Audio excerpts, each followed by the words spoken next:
Let me get this straight. You blew up a building. 2 CIs and the CEO of 22andU. Two competing federal agencies with the same mission. I don't understand why those Fed a-holes are so darn mean. To protect the public from the scourge of dangerous misinformation. You know those bum idiots. This is all them. We had a solid case. The word entrapment, not even in their vocabulary. The explosives we provided were fake. Sworn to a duty to always tell the truth. We have no indication at this time that this was a deliberate act. We're all being transferred. To where? The only place currently with openings. Alaska.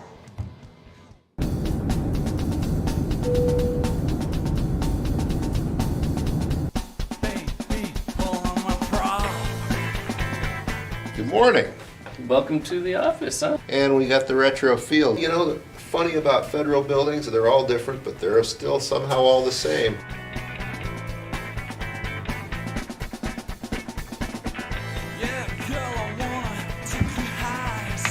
Oh, good morning, Agent Walker. At the coffee station. We actually drew straws before he got here, and I won, so we get to work together. Let's get started. Let's see if we can't stir something up. Let's give it a minute. I like to warm up the truth muscles a little coffee beforehand. Well, what do you want to do first? What do we have for a surveillance van? Oh, wow. I got a Ford Explorer. We don't have a surveillance van. Do you put many cases here? Cases? Yeah, cases. We're the tip of the spear when it comes to protecting American democracy. You really believe this? You really believe that people posting crap online is going to cause our country to crumble? I think the work that we do is important. We don't have a surveillance van. Me and some people got one. We've never needed one. We need a surveillance van.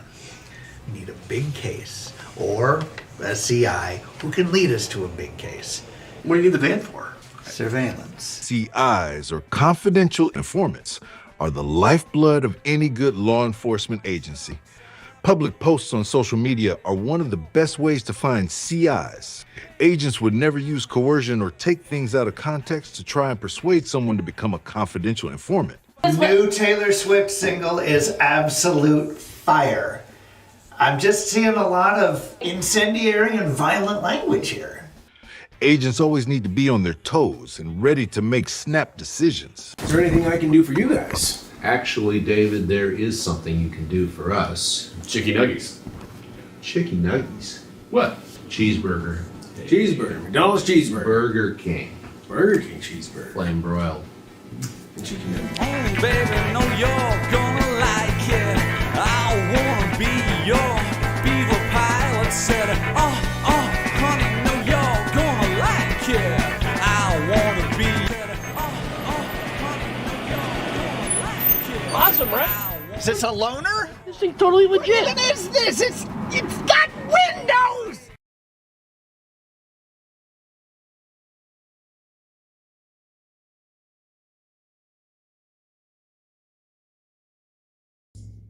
And just like that, we are back for another crazy evening. My gosh. Welcome, everybody, to Monday night. Monday night in the Anchorage, Alaska, where we have another insane day of testimony in the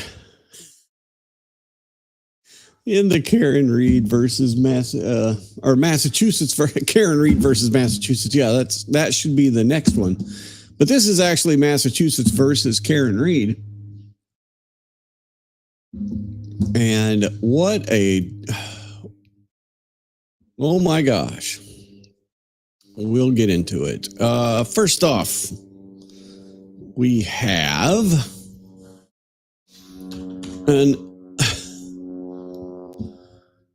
another update from the buffer zone border around there, whatever you want to call it. We talked about Erica Walsh the other day, who was wearing this sweatshirt, which I have one coming. It will be here this week, actually. So this is Mark Randazza. Mark Randazza is one of the founders behind the Center for American Liberty. Mark Randazza is one of the top First Amendment attorneys in the entire United States. If you have a First Amendment issue, Mark Randazza is the guy to go to. So he was there today. Well, guess what? My client, Erica Walsh, was arrested for wearing this sweatshirt. This person, Erica Walsh, was arrested for wearing a sweatshirt that said "Criminals Control Norfolk County" in Massachusetts, the birthplace of the Constitution, the birthplace of the Bill of Rights. I mean, our Bill of Rights is predicated on and was a lot of it was copied from the Massachusetts Constitution. So you're telling me that the birthplace of the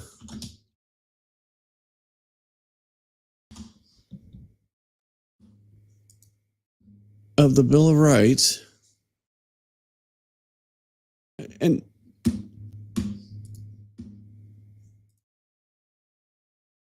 this is Massachusetts.gov.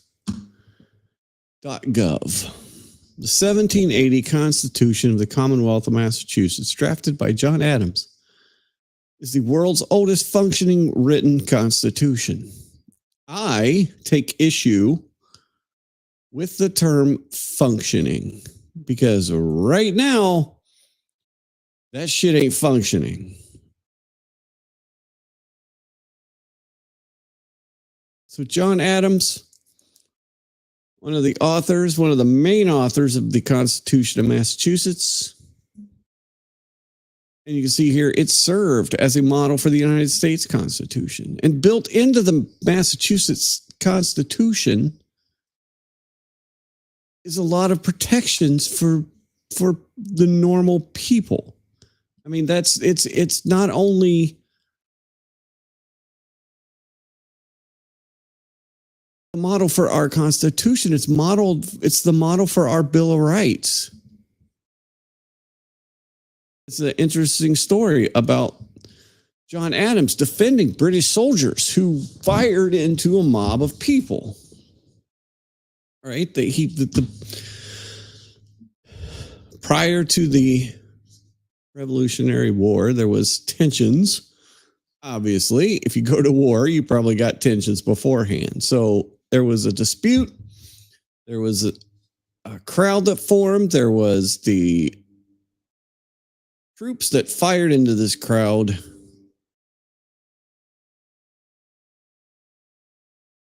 And then they were indicted, obviously, and John Adams defended these troops, defended the captain and the soldiers.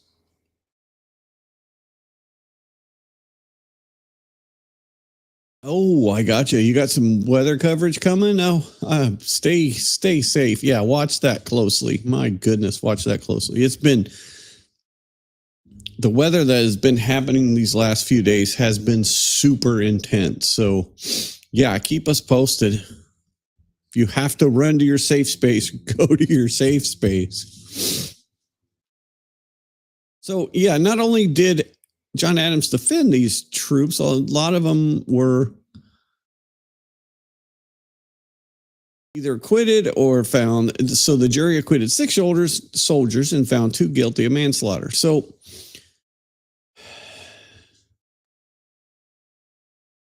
we have a constitutional crisis going on in Massachusetts right now. Oh, okay. So it's not you. Gotcha. Yeah, keep an eye on it for him. Though. I love it. Yeah, me too. I had Max Velocity's stream on last night.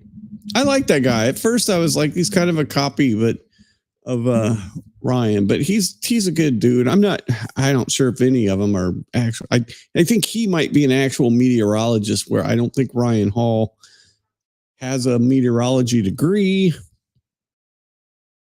but maybe he does. I don't know. I'm not casting aspersions on anybody, but yeah, a sweatshirt that says the criminals control Norfolk County will get you arrested by the Massachusetts State Police.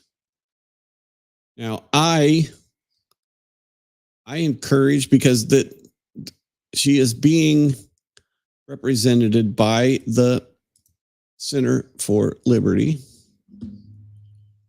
Yeah, nope. I've seen Andy. I'm not sure about Max Velocity, whether he does. They've all got really good voices, right? That's one of the first things, is you got to have a good voice for this.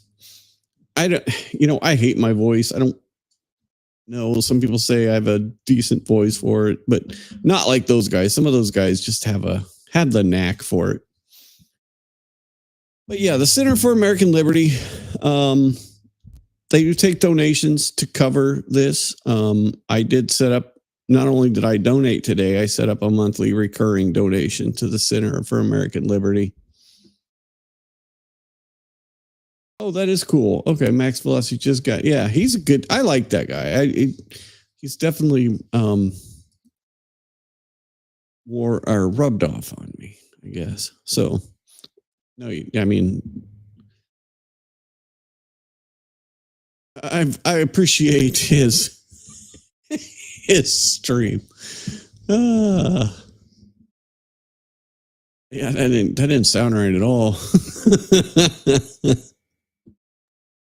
So yeah, if you'd like to contribute to her defense, go to the libertycenter.org, because this is absolutely ridiculous. They've already sued the state of.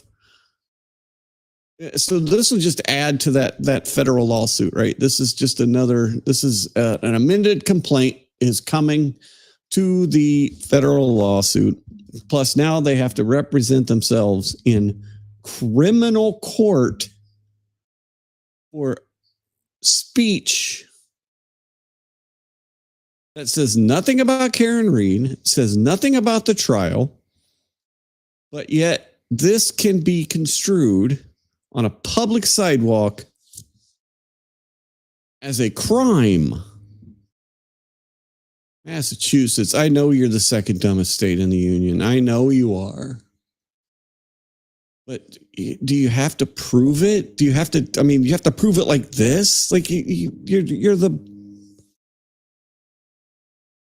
cradle of the United States. You were where our system of government was born.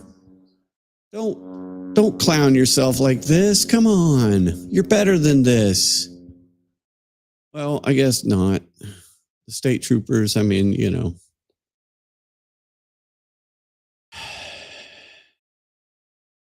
All right, so we got this issue going on.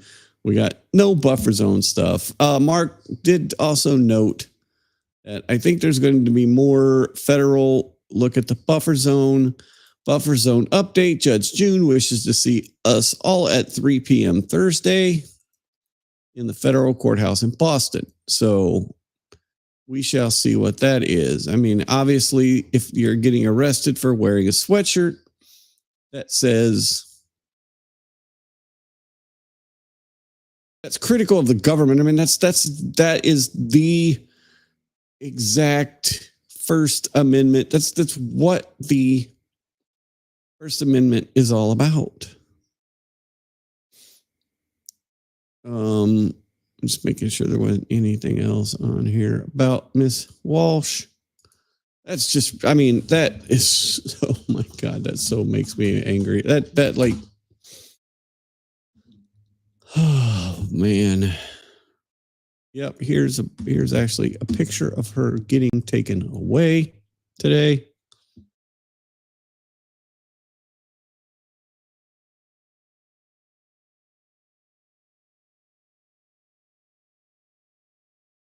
How is that supposed to visually meant to sway, intimidate, or harass jurors, witnesses, judges, or officers in the buffer? What? How is being critical of the government supposed to be swaying or intimidating? I mean, come on. I guess, here's some more pictures. I mean, this is ridiculous. This is absolutely ridiculous.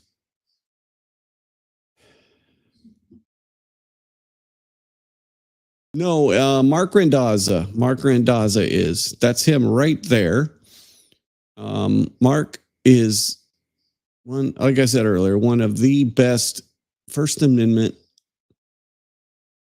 lawyers in the entire United States. He actually is. He's actually Rekieta's monograph attorney. He was representing Rekieta with the monograph stuff. Yeah, exactly. Like, oh my gosh, I can't believe you would. Like, it's not even. It doesn't say anything about the troopers. It says the criminals control Norfolk County. What?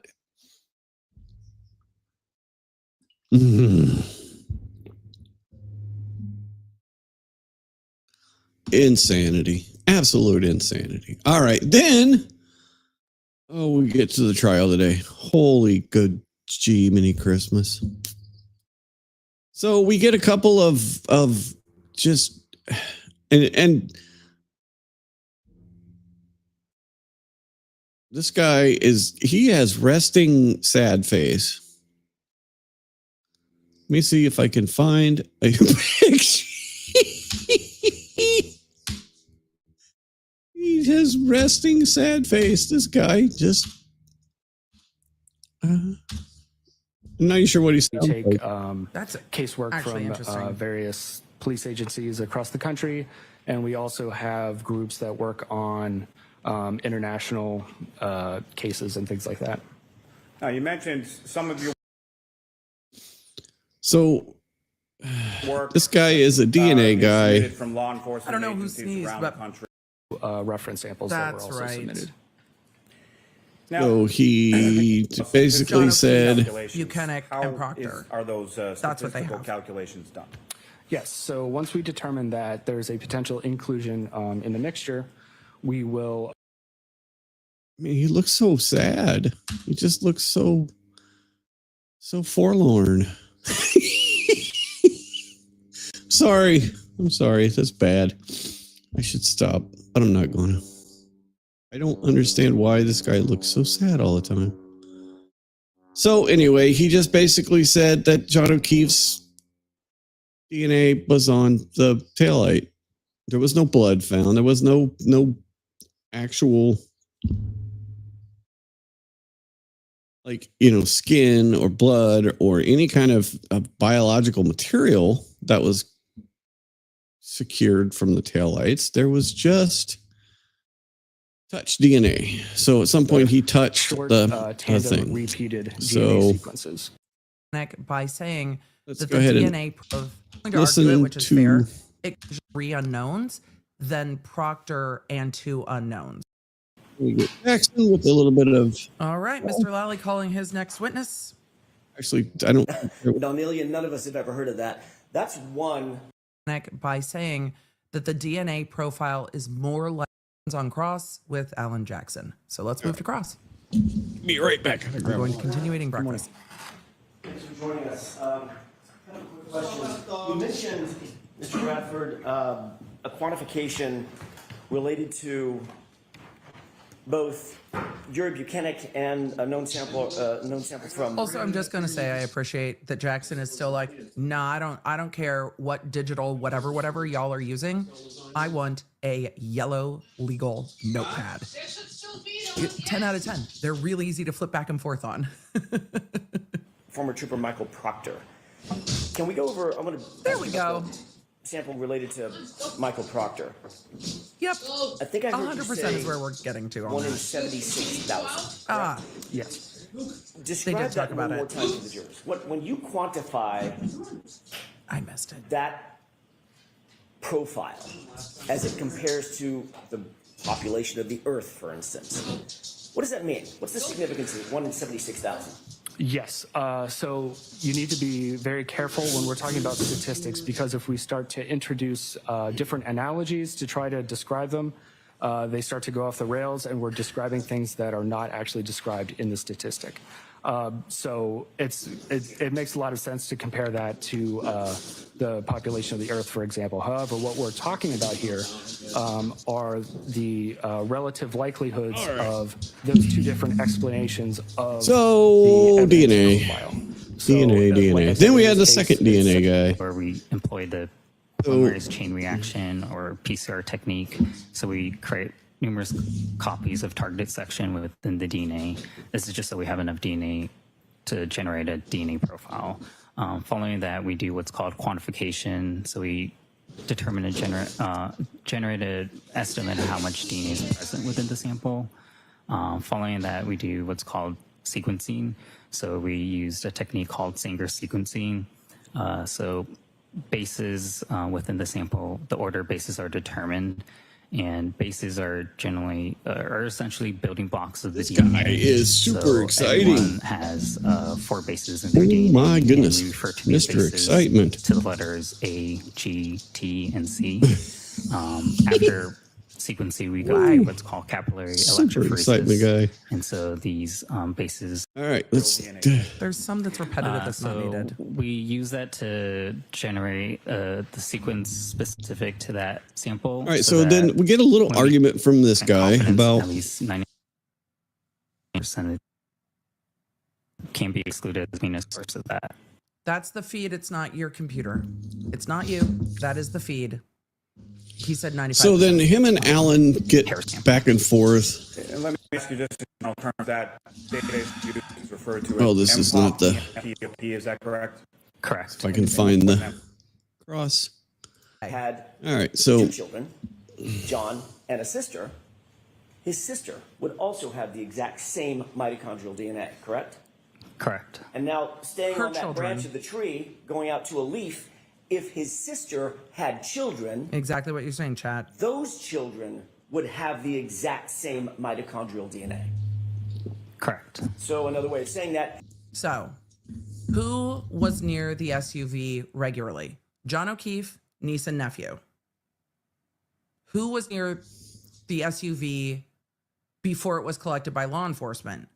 John O'Keefe, possibly niece and nephew, and at least they're belonging. So yeah, so we go back and forth, back and forth. Say that it is per se an individual person, so it's more so the maternal line. Because the hair could have come from his mom, it could have come from his niece, maternal nephew, or anybody in his maternal line, correct? Correct. If Okay. they also had access to that stuff, then yeah. For instance, access to that stuff, meaning if his maternal Access to the nephew vehicle. lived in the home. She doesn't look very Can happy. we not zoom in on the victim's mother and just Yeah, exactly. What is up with that? Why would you zoom in on the victim's mom? Why do you have to do that? versus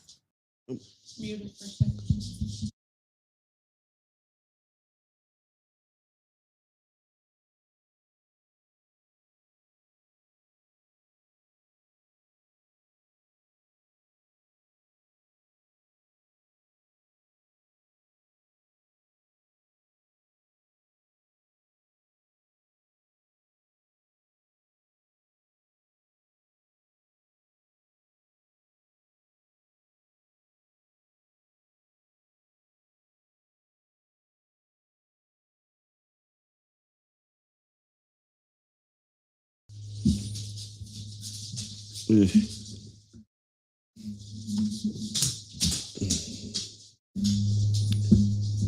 Yay! We had a freezer that we didn't realize in the garage that has defrosted, and so I guess broke. And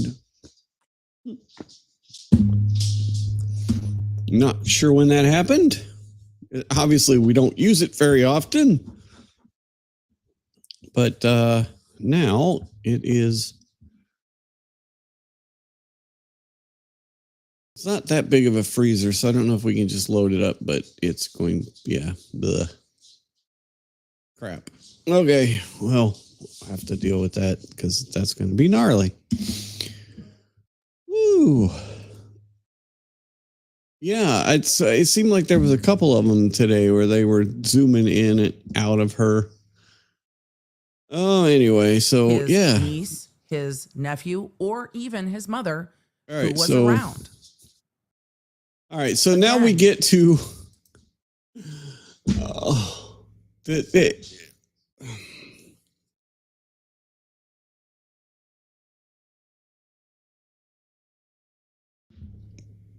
the prosecution in this case, the Massachusetts versus Karen Read.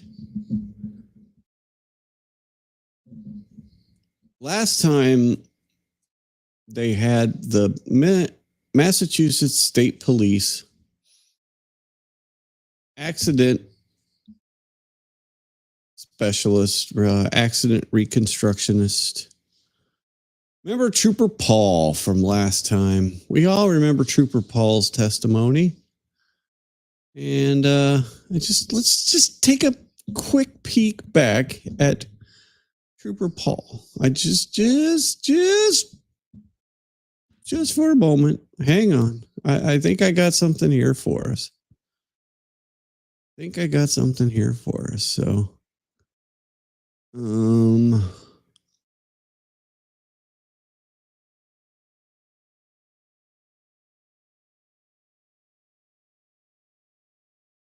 was it this one? Yes. So this was Trooper Paul in episode 1, or trial number 1. This was my...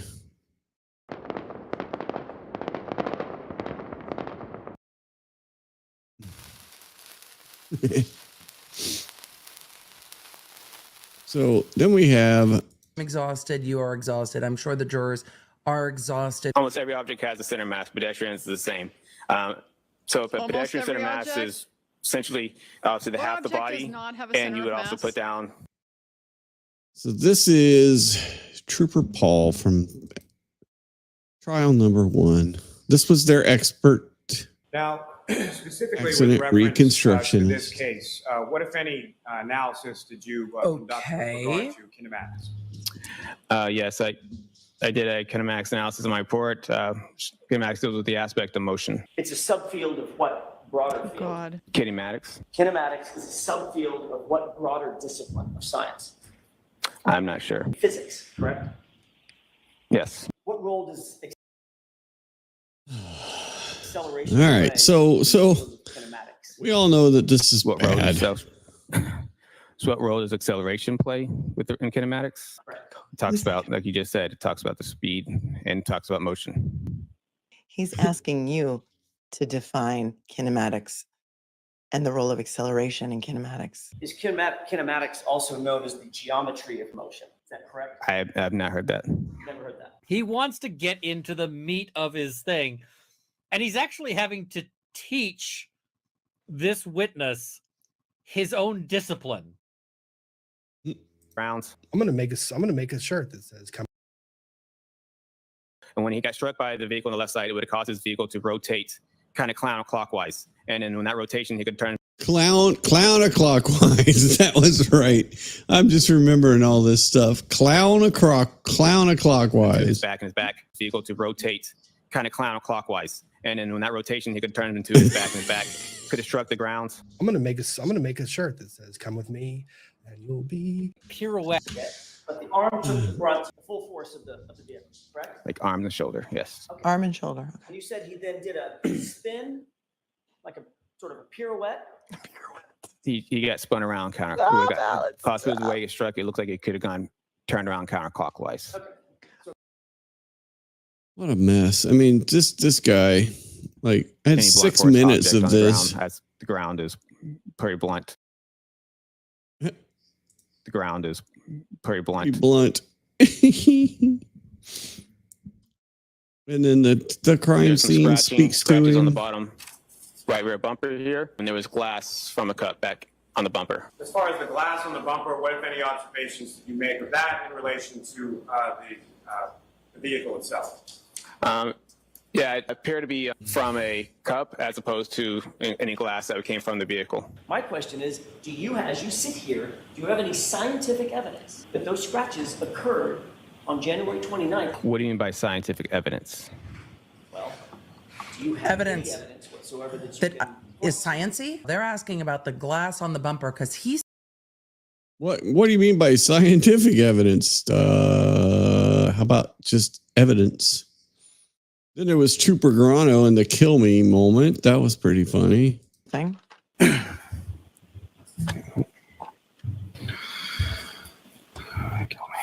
Kill me. Did you hear me? Just said kill me. Oh. Oh, the days of trial number 1. But nope, folks, we are in trial number 2. So you would think, okay, the prosecution, the state has a chance, another bite at the apple, as it were. They have a chance to shake off the cobwebs of Trooper Paul and bring in another qualified person that can possibly help their case. So they find a Mr. Shannon Burgess from a place called Aperture, who it seems like his goal was to substantiate the timeline of the vehicle's dynamic, or the internal parts of the vehicle, the computers synchronize the stuff from the infotainment center to the data change.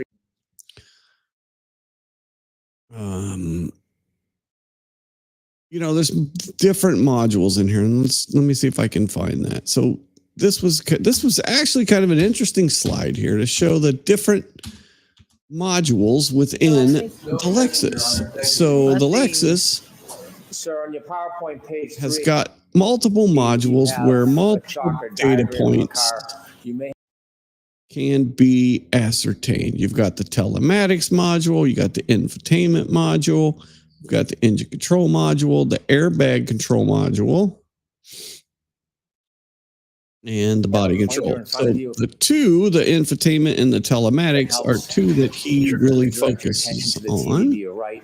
Could you explain to us Speed this up a little what this bit. diagram shows us? Sure. So this is a diagram that just shows, a small number. So being from Alabama, you can speed this up to 1.5 speed and he'll sound kind of like a normal person. Of modules that you can find in specifically the Lexus in this case. Again, what we're focused on and looking at is the infotainment module and the telematics module in orange. For example, there are other modules known as the body control module and the airbag control module, the engine control module, which runs your vehicle. In addition to that, there are other modules that operate your door locks and unlocks, your windows, and various other functions. When you use the word module, is that the same thing as a separate computer, or is it different somehow? Yeah, So then he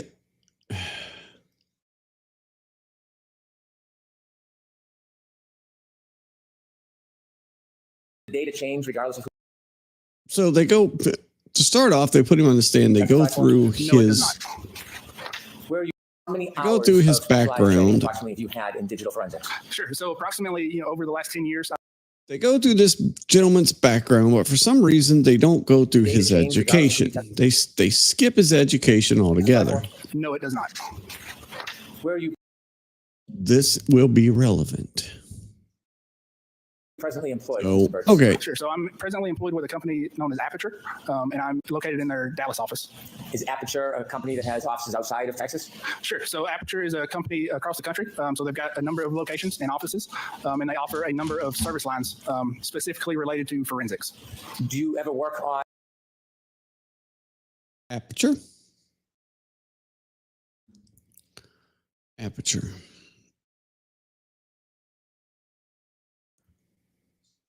We exist to shine a light on the truth. This is Aperture. This is who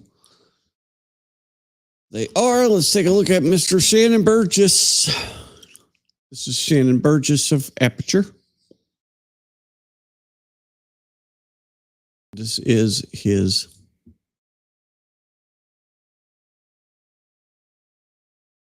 on the website. This is him. Shannon Burgess is a digital forensic expert for Aperture. So it says this, and under education, it says BS, Mathematics and Business Administration. Under his education, BS, Mathematics and Business Administration. Let's take a look at his CV. It is still on it. What? Whoa, wait a minute. What's that? Not for expert. This is the website of the company he worked. Not for expert designation. Okay, so, and on his, still on the website now. Still on the website. He has a Bachelor of General Science in Mathematics and Business Administration, University of Alabama, Birmingham, from 2022. All right. And not for expert designation. Now, accordingly, there are, I guess, some people on this website who have that on their CV, like not for expert designation. So I would not take that as a sign that there's some not for expert designation. I think they mean that this CV is not for like this is not the expert CV. This is like their general CV. They can provide a more tailored CV to be an expert. So that's kind of what I take that as. Let's see what the LinkedIn is. Oh, we might have privated our LinkedIn. Okay, Mr. Shannon. Gotcha. All right.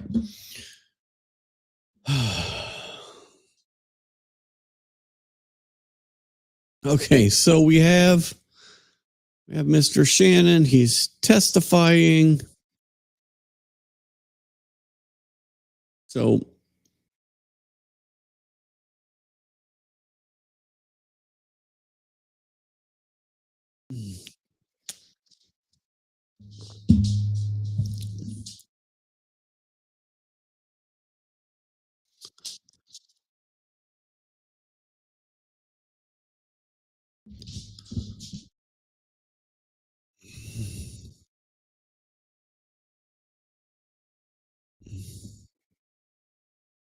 all right, so we get reports, then we talk about the different modules, and then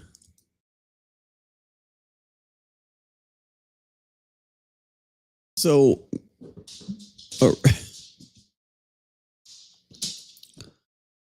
originally the Commonwealth decided to just basically remove chips from they took the circuit boards out of Karen Reed's car,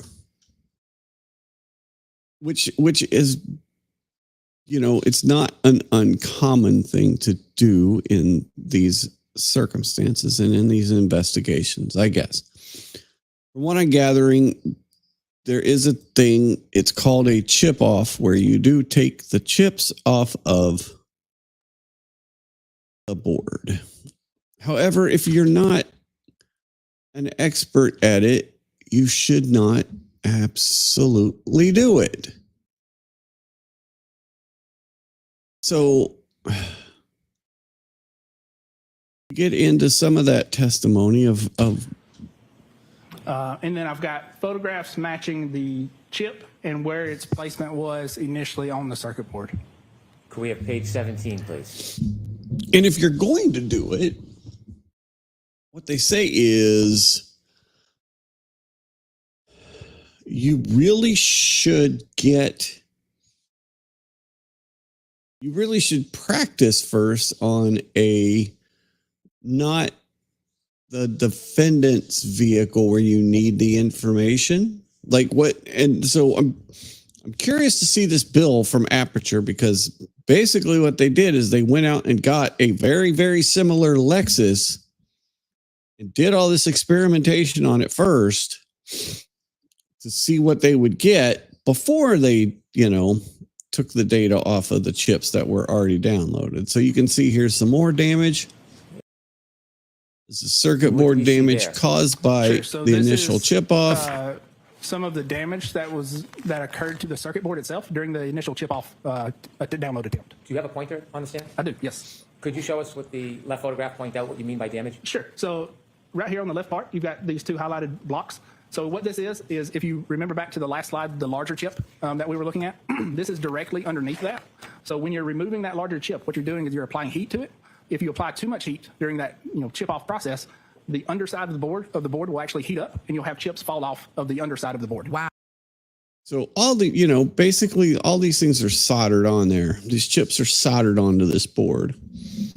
And so too much heat when you're trying to remove an individual chip will melt that solder. And then the chips are just going to fall off, and they're, and then you're going to have an issue trying to put them back on.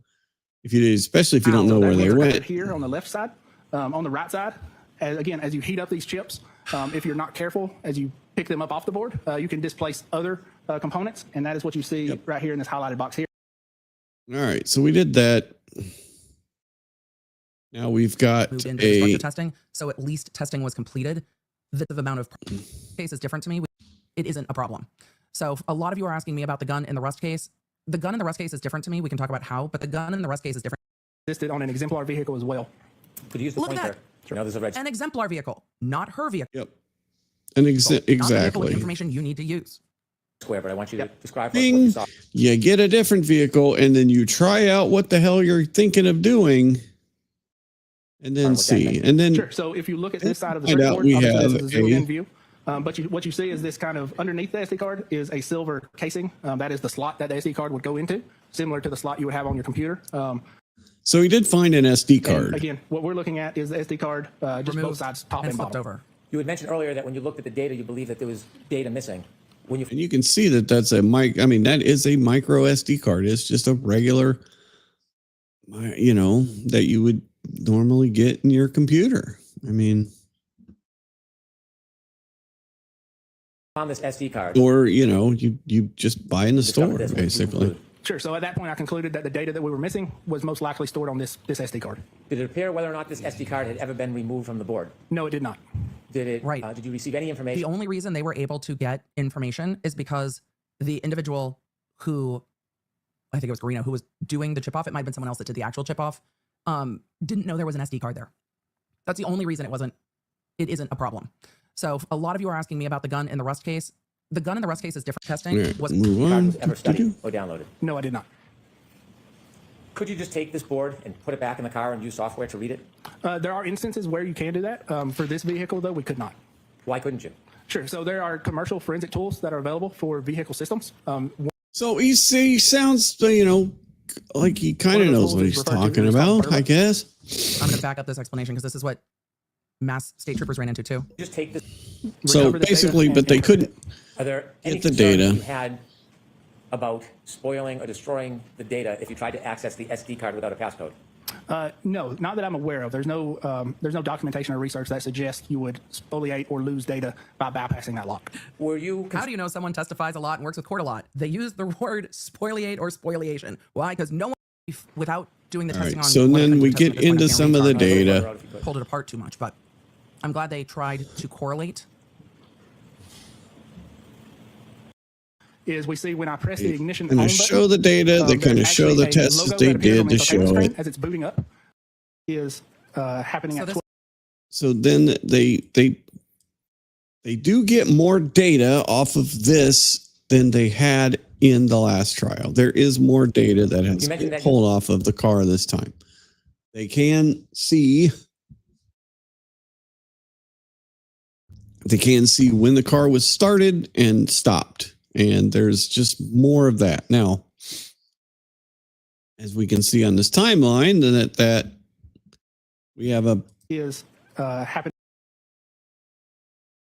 And this is the relevant timeline where everything happened. 12:36 a.m. to 12:42:08. This is the So this is from preeminent. This is the time. This is where shit went down. 12:36 was when they left the waterfall. This is turning on the car when they left the waterfall bar. And this is 12:42 was when Karen Reed shut off the car when she was back at One Meadows. This is the events. Now, how you interpret the data that they got for this event, we will see. I'm still not even sure what this guy testified to today. I know that they moved to Karen they got Reed's this vehicle. data off. I'm This going to Karen Reed move vehicle. before we get to this expert's opinion. Mr. Burgess, could you stamps are accurate to when the vehicle was powered on, which is So they tried to basically get, he didn't lay enough foundation. Alessi objected quite a bit, and she actually sustained quite a bit of his objections because he wasn't laying the proper foundation to get this in. accurate like they should, and that's just based on how the architecture and how the NAND components are manufactured. Then we talked about the clock drift, I want to which talk about is clock the whole variance now. I reason. want it now. We are going to have to wait, but I want the answers to this. 50746. That's this top timestamp here. The infotainment system. Events in the vehicle because they are using the power on, power off. So to correlate then to we Lexus had clock more before power they on, correlate to power Lexus. off So events. this is a building block. at We had 5:46:20 a.m.? Correct. traveling. Power on, power off events between 5:46:20 a.m. So this is the power on, power off events. So they know when the car turned on and off. That they do know, which I don't think has ever been in dispute. Then we got the towing thing. And you know what they did to confirm these was have other video, like let's see if I can find one. Come on. Okay, yeah, you can see here this video. Let us continue. At 5:46:20.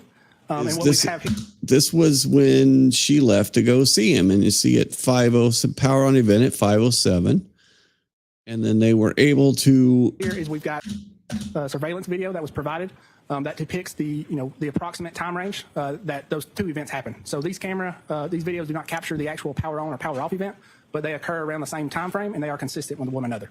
But they're close, so we know when the vehicle powered on, which I said again was never in never in dispute. I don't think we've ever had a dispute about when the car got turned on and off. So then we have 5:07. We're still talking about that. Then we have it at traveling to Dighton. So this is when they went home. That was a fair bit of snow. That is and like she's saying, that's quite a lot of snow right there. That's Alaska kind of snow, or Again, I'm coming I from guess Middle Tennessee where Boston. 3 flakes of snow and everything's canceled for a week. So for me, that's a lot of snow. Michigan and Canada All right, continue. so 56. The we- video we see is that Oh. same alarm.com surveillance video. The associated with a 3-point turn, and the other is going to be associated with a backing maneuver. In those two tech stream events, are they related in any way to the running clock that is on the tech stream data? Sure. So when we think back, the tech stream events have that running clock from ignition on. And because we know your event of jumping up and down, and you would use that event to sync the clocks of those two cameras. So essentially, we're doing the same thing with the Lexus clock and the iPhone clock. But you're assuming two events. We'll get there. When you did your analysis during this case, initially, did you have any interest in trying to reconcile those clocks? No, I did not. Why not? Because that is generally accepted that the clock variance is up to 60 seconds. And while reviewing the power on and off events and comparing that to the surveillance and so videos that were provided, that was consistent with what we would have expected. So they're saying that there could be some clock variance up to 60 seconds, and that's considered okay in the forensic. I don't know about that. I think you want to try and be as exact as possible, especially when seconds count like here. But he's saying no, it's it could be up to 60 seconds different. Something So to tell you that seems to further your study different. and compare. But All right, everybody who's like, my brain has wandered. I know. Come on back. This is the information we don't know. Why did you start looking then to correlate an iPhone with the Lexus clock? What made you decide to correlate the two? Like, what compelled you? And if he answers the power of Christ, I will fall off my chair. I expect that won't be the answer, but yes, there was a claim of attempting to synchronize those two clocks that I believe was potentially misleading. So based on reviewing that information and coming to that conclusion, did you on your own do any further study about the difference in clocks and attempt to synchronize? so this right here, this is important. This is the whole basis of the new May 8th report. That on his own, he decided. Now, he's had this report that he's claiming is misleading since March, but he didn't do anything or send anything until May 8th after the trial had already started. Synchronize those two clocks that I believed was potentially misleading. And this was the defense expert, which was rebutting what this dude was saying. Based on reviewing that information and coming to that conclusion, did you on your own do any further study? Did you on your own do any? Difference in clocks and attempt to synchronize them? Yes, I did. So then he goes in and he's saying, well, I did need to this. synchronize And their clocks. This is done by identifying a shared event record, which is what he just testified to, between the Lexus time so stream. he's saying, so the 3-point turn he's talking about is when they went past Fairview. They drove, if you remember from way earlier in testimony, I think it was Ian Whiffen testified that they drove past Fairview Road, did a 3-point turn, came back, went down Fairview Road, parked in front of Fairview Road, parked in front of the flagpole. So that's what he's saying. He synchronized the Lexus clock on O'Keefe's iPhone with that. But why would that? I mean, It's a 3-point turn. We have data where that 3-point turn is recorded within an iPhone, and we have data where that 3-point turn is recorded within the Lexus. Now, I'm curious what the defense experts are going to say. Those events have clocks associated with them. So in order to reconcile the difference that's in those what it clocks, is. we are comparing the clock times for the... This So diagram that we see with all the points on it, is this developed from your own independent view and review of Mr. O'Keefe's location data? It is. There is a latitude and a longitude recorded, as well as a horizontal accuracy, a speed, and again, a course heading. So you can see the car slow down, Look at data point 154. or the phone slow Is that down. time? You can see the phone registering speeds of 15.7 to 11 to 8 to 6, then 11, 15, 20. Subscribe to that? There is a time described to that as 12:23:58. Before you did this more in-depth analysis, Of the map that we showed earlier. what did you learn from that? yeah, so Sure. So after studying timestamp or GPS, and doing that, killing we've me. identified that the variance is between 21 and 29 seconds.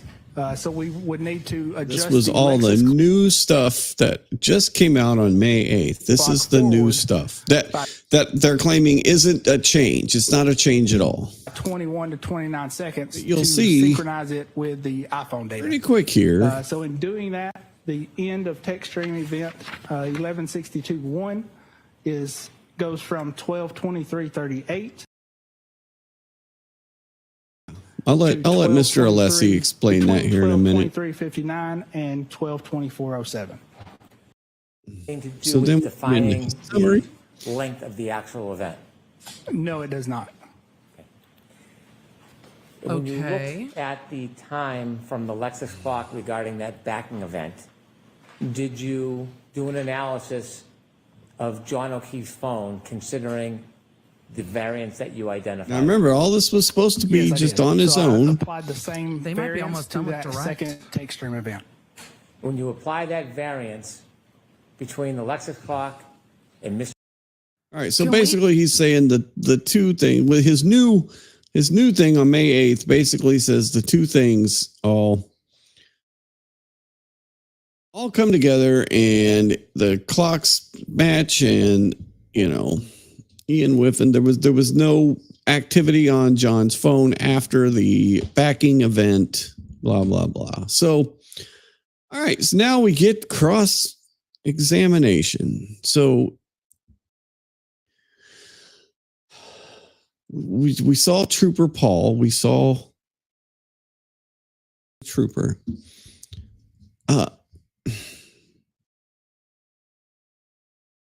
If you are going to put yourself out there as an expert, you really should make sure that all your ducks are in a row. So let's just go. The accepted definition of forensics is something that relates to, So we're going to speed this up. and is suitable for a court of law. Yes, I would. There's And that little for microphone on your- the podium that Alessi's just bumping into. Apply the scientific method throughout your analysis, right? Yes, that's correct. Would you agree with the following statement of the scientific method? And tell me whether, well, let me start with, you understand, you know the National Institute of Standards and Technology, NIST? All right, so we kind of go through just how he laid his stuff out. By the defense counsel Ray O'Keefe, MV homicide. Did I read that correctly? Yes, you did.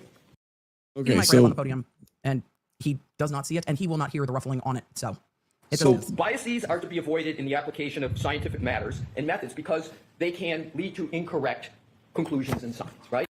So he's saying you should not be biased when using the scientific method. You should keep your mind open.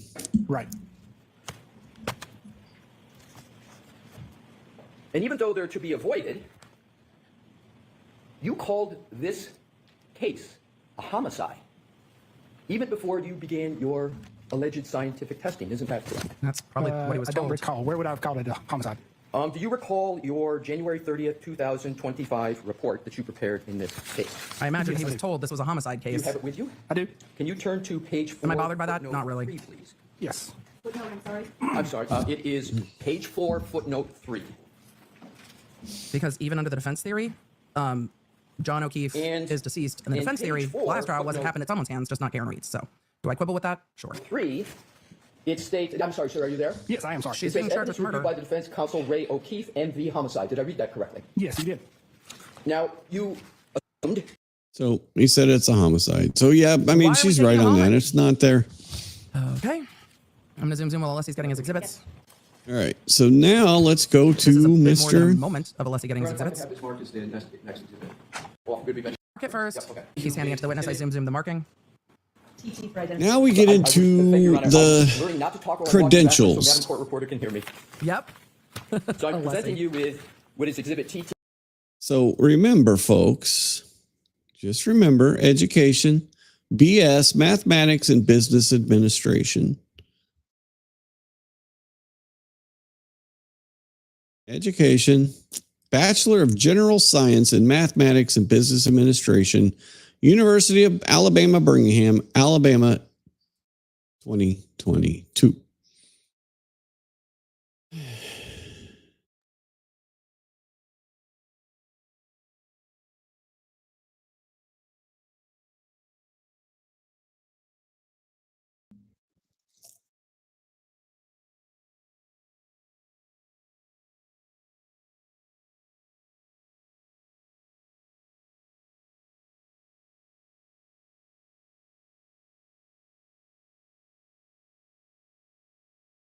What? Oh, shit. I'm not sharing.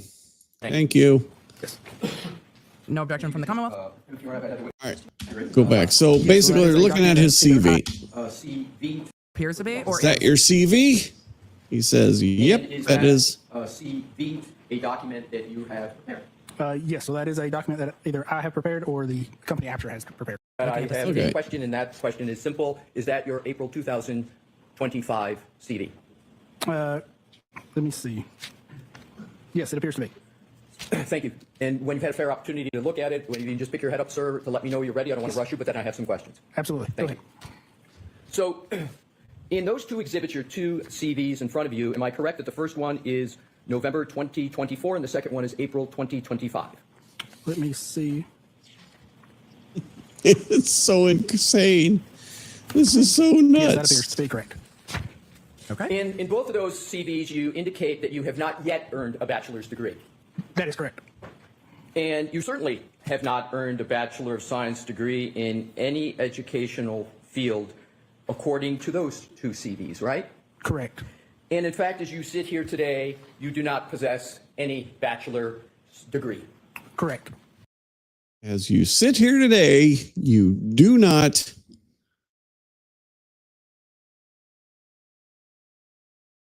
hold a bachelor's degree of anything. That is correct. This guy, he answers that is, he sounds so positive when he answers. I don't know if this is something he's taught himself to do, is just answer, even when you're getting your face slapped in, you just answer as positively as you can. And the reason, as you state, is because that bachelor's degree is currently pending. That's the term you use. So I use currently pursuing. Currently pursuing, yes. So you have Currently a public pursuing his profile back. that's published on Aperture's website, correct? Yes, I do. And it's in the form of a biography page? Yes, I believe so. And that biography page has your education listed? Very possible, yes. So this guy doesn't know what Very his possible. May I approach your honor? Yes. I bet it's a printout from the website. So he's approaching the witness. The witness. Now, Mr. I zoomed. Do you recognize that document? Yes, I do. And What is indeed, it? that is the bio page that's published on Aperture's website, correct? That is what it appears to be, yes. Now, that is what it appears I to would be. like you, sir, to turn to page 2 of that document. Okay. And I'd like What's to it say turn your focus to about the you on your following website? Education heading. It states, am I correct, sir, BS, Mathematics, and Business Administration. Is that correct? It does state that, yes. And there is no qualification that's currently pending. It states BS in Mathematics and Business Administration, correct? That's what it states there, yes. And you do not have a Bachelor of Science in Mathematics and Business Administration, do you? No, I do not. No, I do not. I'm so chipper. No, I do not. I did not do that. So why does your employer say that you do? And if you click on the hyperlink for your CV on that same website, do you know where that hyperlink takes you? No, I do not.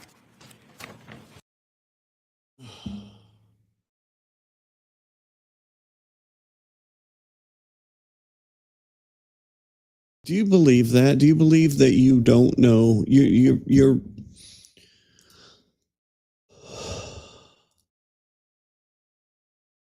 This guy has no idea that this is his link to this website for the people that he works for. The company he works for has his information on there, and he has no idea what any of it said.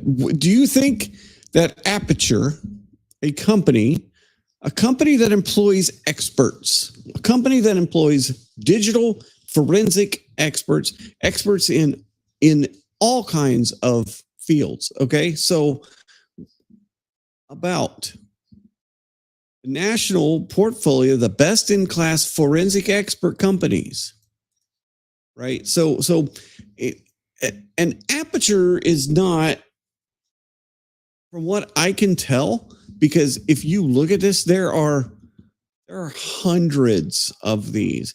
I can guarantee you that these people are not on the payroll of Aperture. And then you actually keep going. There's Judson B. Welcher. Welcher is the other guy, Dr. Welcher. That's the other guy that's going to be testifying. So I am pretty sure that these people work under the umbrella of Aperture, but they are not like employees of Aperture. They more be like contractors, right? And they work under this umbrella. So do you think that they just made this up? Do you think that Aperture just said, oh, well, let's just fluff his education a little bit? That doesn't sound like a company that wants to stay in business. It just doesn't. To any member of the public, Right back to let dogs in. including prosecutor, defense attorney, a judge, or a jury, how would they know? That represents that you received your Bachelor of Science in Mathematics and Business Administration, does it not? I think it does. That's the same. But it calls for speculation. Now, if you but I think it does. Continue on to your Does the photograph. Does the expert need a BS degree? No. Does the expert need a Bachelor of Science? No, he doesn't. That's not the problem. The problem is that it's misrepresented on the website, not the CVs and the website are different. That is the problem. Yes. So that is a he problem. says it is pending. But why does his employer list it as not pending? Does he need to have a God, Bachelor like, of Science? No. where would the employer get this? Don't list it on the website as if you All right. have it. Get to decide, and there's an instruction that tells them they get away. Done. Yep. Oh, that's When you look at that important. document, when you click on Jurors get to decide, and there's an instruction that tells them they get to decide how much weight and credibility they give to a witness, if any. They're told they're. This is important. At the end, you are told how much credence, how much credibility that you give to witnesses. And if you are putting yourself out there as an expert witness, you better have the top level of credibility. They're allowed to discard a witness. So jurors could say, you know what? I don't like it. Feels shady. Don't like it. Done. Because he has two CVs in front of him that have now been marked into evidence that say his degree is pending, and then a website that says that it's been received. The jury could decide, I don't like this at all. that would ordinarily take you directly to your professional LinkedIn account, correct? Isn't that what the links are there for? So now we've got the link in. Take you directly to your professional LinkedIn account. This gets even funner. Therefore, yes, I would expect so. I would expect so, unless they don't. Are you notified when someone electronically accesses your LinkedIn account? Not accesses, no. Are you referring to viewing? Yes, that's a better sorry, verb, yeah. viewing. Yes. Yes. So you're notified. Yes. Were you notified within the last 72 hours that someone from the defense accessed your publicly available or viewed your publicly available LinkedIn account? No, I was not aware. Are you aware that within the last 72 hours, that hyperlink on Aperture's official website was disabled? No, I was not aware. Are you aware that now if you try to go on that link, that you can't, that it's disabled? No, I'm not aware of that. Do you know whether anyone from Aperture privated directed someone within Aperture to LinkedIn. disable Oh, he might your know- LinkedIn he might account not know within the that. last 72 hours? No, I'm not. Have you spoken to So this came out. This is funny. I don't know if I would think that the defense is on this, right? I would think that the defense found all of this, but a lot of this came out on X over the weekend. And there were a lot of sleuthy people on X that, sure enough, hang on. I was just going to do a quick search on there. And then I got to remember how to spell dude's name. Shannon Burgess with one N. Shannon with one N.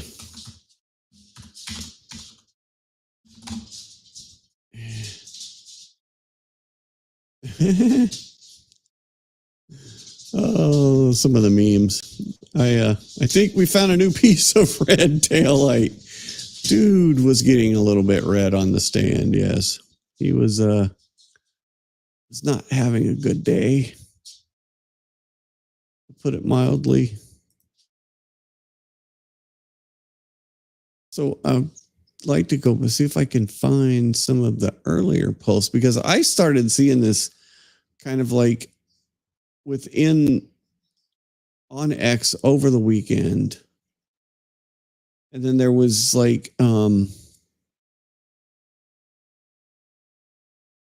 was some videos and stuff online that he was in prior to this too. And then within those videos, I also saw basically this is from May 18th.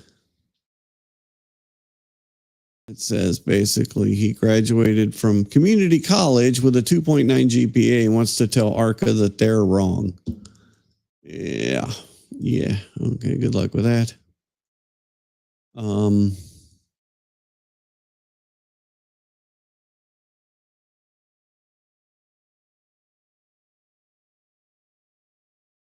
Now, I'm not even going to go there. Never mind. That lady's stupid.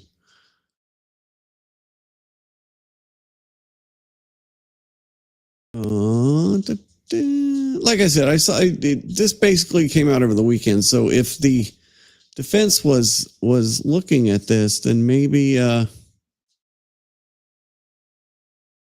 okay, here we go. Right here. This is May 17th. This was for Saturday, right? Just to get my days right. Yep, this was Saturday. I can't wait for the defense to cross-examine the Aperture witness. Shannon Burgess, their forensic expert, has a habit of changing the narrative to fit his needs. In the below Reddit, there are several versions of his own CV, including saying he graduated with a bachelor's of general science and mathematics in 2022, but his University of Alabama Birmingham commencement program shows his degree is in general studies. He also has various years that he graduated depending on what forum. He has no prior work experience to Aperture. So we do see that for some reason, his name is listed in the University of Alabama Birmingham's graduation guide, even though he never got that degree. So this is a different one where it says April 2024.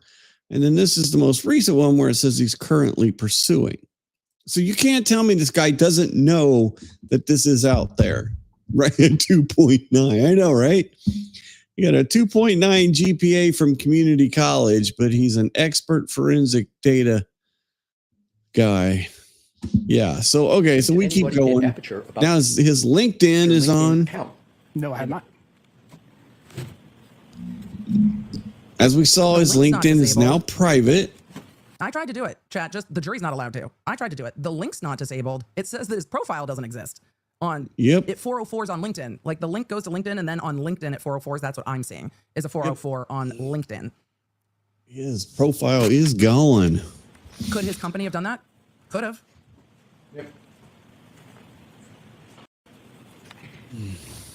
The prosecution getting out in front of it.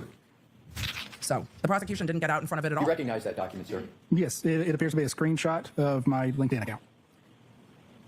His LinkedIn account. His LinkedIn account. Your company should not be running your LinkedIn account. Your LinkedIn account should be run by you. It's a social media account. And especially if you're not, I mean, the company you work for, you're just a contractor for. And I imagine on redirect, they're going to say, did you do that? No, because he already said that he didn't do that.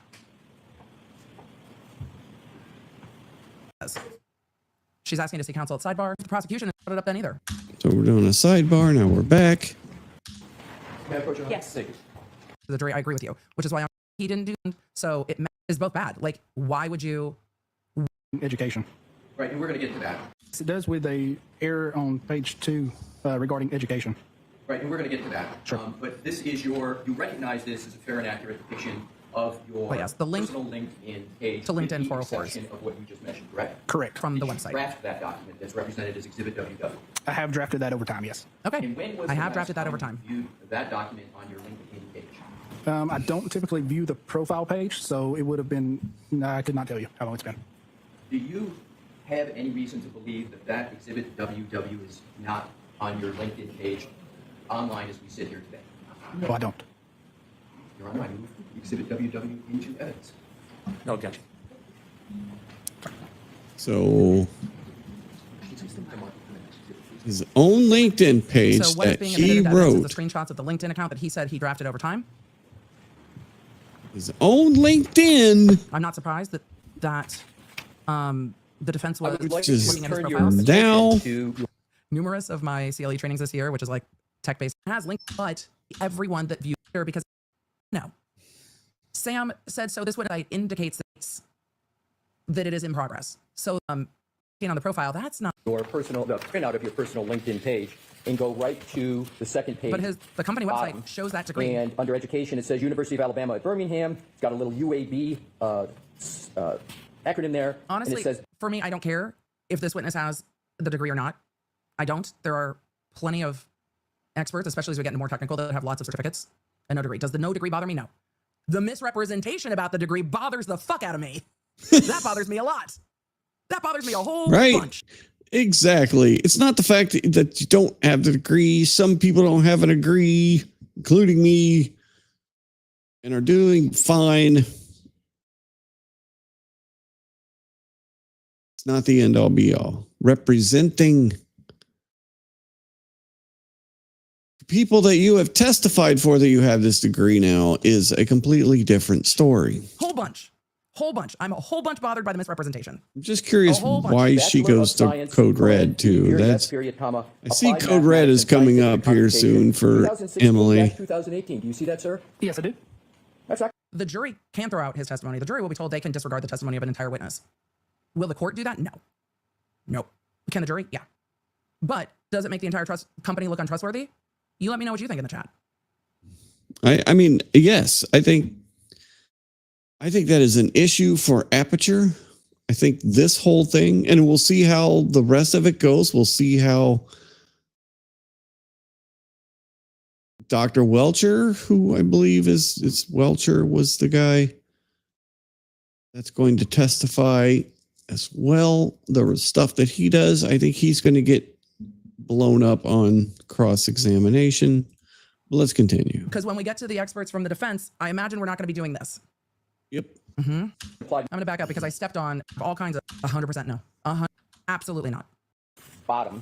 And under education, it says University of Alabama at Birmingham. It's got a little UAB logo acronym there. And it says Bachelor of Science, B period, S period, comma, Applied Mathematics and Scientific Computation, 2016-2018. Do you see that, sir? Yes, I do. That's not correct, is it? No, it's not correct. And you do not hold ABS in... Can't you put on LinkedIn if you, not to this witness, because court is a bigger issue, but if you went to school for a couple years and didn't finish your degree, can you indicate that on LinkedIn? Probably. Another word, currently pursuing? Is that similar to expecting? Sure, that could be similar. But you know how to put currently pursuing down, don't you, sir? Because you did it on the first few CVs, but you don't have it on your LinkedIn page. Am I correct? That's correct. Correct. That's probably because obviously that has not been updated in quite some time. And that face. Look at Emily's face on this. Obviously that has not been updated in quite some time. And that is a face for the ages, boy. When people access your LinkedIn page, correct? I get selective notifications when people view my LinkedIn page. So you know people are looking at your LinkedIn page. You know people are looking at your education. And you have down here 2016 to 2018. So that time period is 7 years old from 2018, yet you use the 2016 Too bad to there's no 2018. transcript. Yeah, I just tried to log into LinkedIn. Y'all are looking at LinkedIn. I want to look at LinkedIn too. So a key aspect of your credentials, whether or not you have obtained a Bachelor of Science. Yes, chat, I did go to the LinkedIn. Do you want to see what it says? Do we want to do this together? Chat, you let me know. Do we want to do this together? Because we're in the middle of LinkedIn Gate, and does it easy to understand. But we are going to just take a minute. So this is so just, I don't use LinkedIn. There are red bubbles. I don't use LinkedIn. So I went to Aperture. I tried to go to Aperture, the company, and from Aperture, the company, take me back to Aperture's LinkedIn. What is this? Ugh. I went to the company. Seems like the same company. Seems like the same area. Let's just back up. Seems like the same company. Arlington, Texas. Aperture. Truth in Focus. in professional services and then skills and then whatever else LinkedIn shows. So is this still up? Yes, it's still up. Does the link break between the business site and this? Yes. Do I know if this had a picture and doesn't have a picture now? I don't know.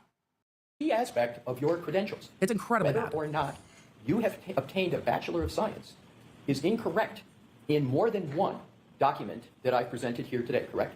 No, I would not agree with that. Well, it's incorrect in this one, correct? Correct. And the one previously. You wouldn't agree with I've that? never seen anything like There's this. two documents that have you. For those of you who are like, Emily, why aren't you more mad? I'm still stunned. The mad will come. I'm still in disbelief and shock. The mad will come later. Like, I don't agree with that. I don't agree that what? He doesn't agree with I don't even know that? how we end up here. Like, I don't even know. Oh my goodness. I don't even. Yes, chat code red. I think that's the only appropriate response. Just code red. I think that's the shock and horror. I don't even know. Like, I don't. He's testified before. Here's the thing. This isn't like new. This is 2016 Right. 2018, and he's testified in courts He's in testified I think, 4 different before. states as an expert. And this has never come up? Never? How has this never come up? What? 7 years? Do you think the people that he's testified against might be looking at their cases again, thinking, do we have a way I to don't even have get words. here? We're just going to keep watching as he tries to say, I wouldn't agree with that. I wouldn't agree with that. But yeah, chat, I absolutely grant your motion for Code Red. For those of you that are new, Code Red, I think this, listen to me long. You are, dude, is with confidence. Y'all give yourself such a hard time over literally the smallest thing. And Bra is just like, what? I wouldn't agree that that's not accurate. Said, Oh my God. 3 he doesn't have. You, what?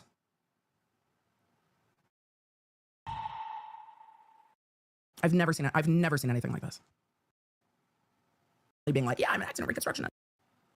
Unless he said, so in multiple documents I've shown you, this is incorrect. And he's like, no, because this shit never happens. There are things that have happened in this trial. There are moments in cross-examination that have happened in this trial. And I'm sitting here going, this has never happened. We've had And a lot multiples those of moments have been these. Alessi's.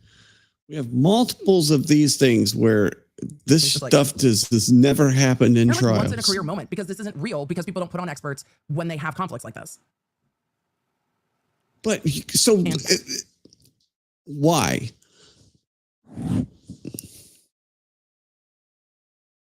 Why would the Commonwealth of Massachusetts have to use someone like this? Why would the state of Massachusetts, the Commonwealth, need to use someone who has this much craziness going on, this kind of just absolute nut stuff going on? And it gets worse here because nobody else was going to give them what they wanted. This guy would give them what they wanted. This guy would take the data and make it fit to what the Commonwealth's theory is. The other people that looked at it most likely said, no, she didn't, this is not right. This is not what happened. There's no way you can make this data. This guy said, I'll do it. Yes, I need the work. Go ahead and send me the data. I'll make it fit. So this is the only one that would do it. This was the only one that would work for him. Alessi's fucking giddy. There's no way Alessi's like, I can't even eat. I'm so excited. Like better than Christmas excited. Be more exciting as an attorney than walking in. Oh boy. This is the Commonwealth's expert from Aperture to talk about the company website says you have the degree. Your company CV says you have the degree and LinkedIn says you have the degree. So in at least 3 places, you say you have a degree that you do not have. And he's already testified that he wrote his LinkedIn. And his LinkedIn had an expected completion date of 2018. So Right. and that's where we're at. Well, it's incorrect in this one, correct? Correct. And the one previously to that, there's 2 documents that have you listed. This LinkedIn, may I approach, Your Honor? Yes. Thank you. So there's 2 documents, is there not, sir? There's, may I? And And then the Exhibit 185. and then the company website. It's in evidence. If you can turn to the second page. So if you look at each of those state that you have a Bachelor of Science in Mathematics and Business Administration. So there are 2 documents about your credentials that are. Why would you say multiple places and then you deny it and let Alessi be like, okay, let me highlight how bad multiple? Yeah. Yes, they have errors. Yes, that is correct. They have errors. Sure. Yeah, both. They have errors? What else has errors? They have errors. Sir, you're a scientific witness. They have errors. What the fuck else has errors? When it's coming down to Or you interacted with somebody and explained it and collaborated with them to make sure it was right to the best of your ability, correct? Correct.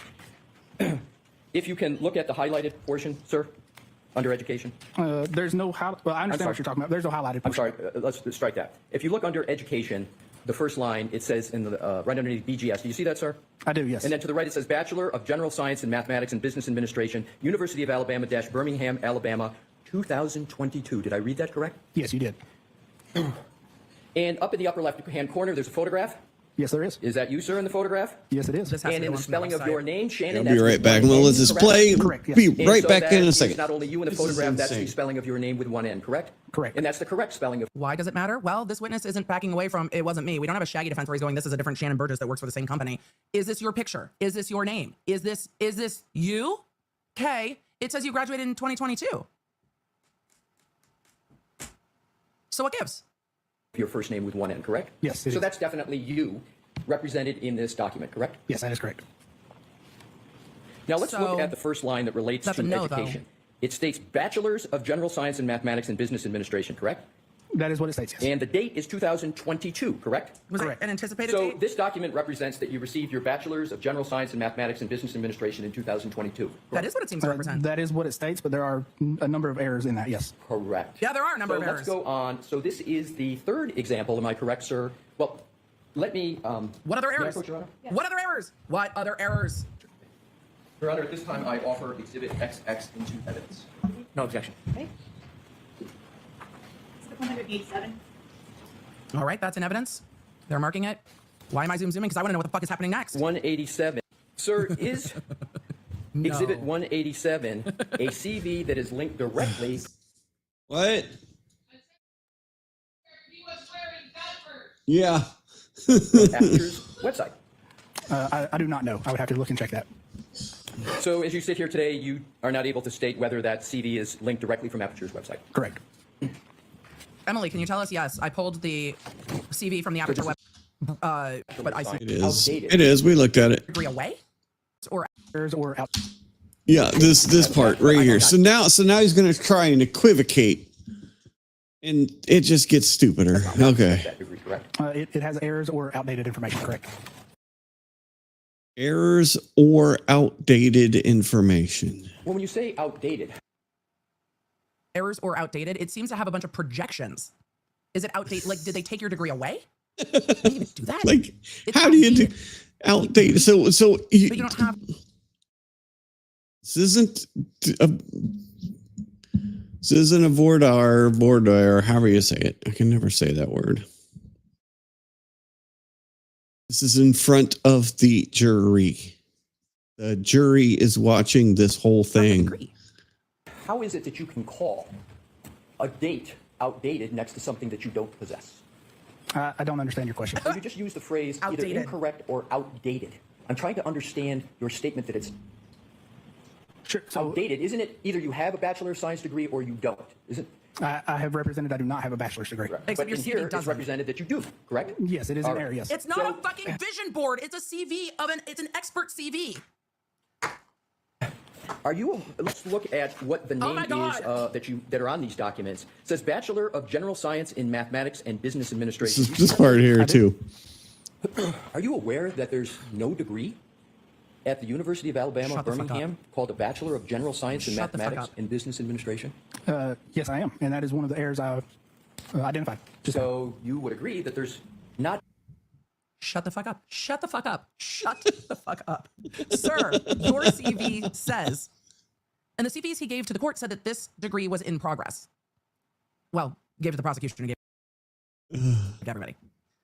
And Alessi's like, sir, The degree letters say BGS. Like I have my law Oh degree. my is God, a I know. juris I know. doctorate. It's so crazy. It is a JD this degree. is so crazy. It's a JD degree. This is listed 3 letters, BGS, Bachelor of General Science in Mathematics and Business Administration. And now we're getting to that degree doesn't even exist? It doesn't exist? He's like, that's one of the errors I identified just now. Sir, I can't make the lights go like plaid. So we're stuck where we're at. And the fuckery keeps fuckering more. Say you have a degree that you do not have and that get. Called Bachelor of General Science in Mathematics and Business Administration offered at the University of Alabama, correct? Correct. That should be Bachelor of General Studies with minor in Mathematics and Business Administration. Bachelor of General Studies. Bachelor of General Studies. Big fucking difference between the word studies and science, my guy. And I only say that as somebody with a Bachelor of Arts degree married to somebody who studied with a Bachelor of Science and the ensuing fights over which is more challenging. So science, Bachelor of Science, folks, I give it to you. It is a more difficult degree. Bachelor of General Studies. Wouldn't that just be a Bachelor of Arts?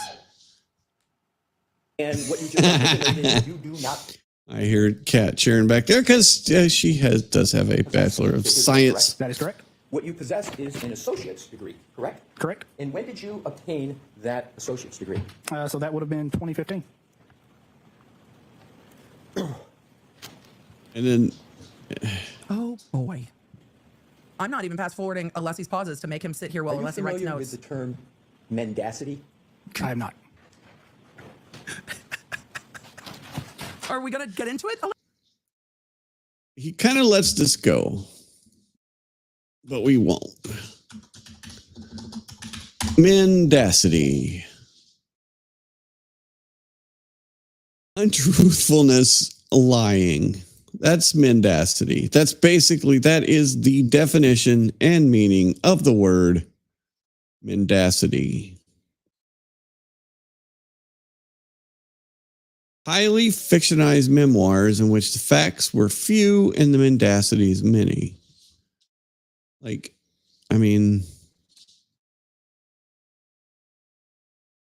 Number 1, the quality or state of being mendacious or lie.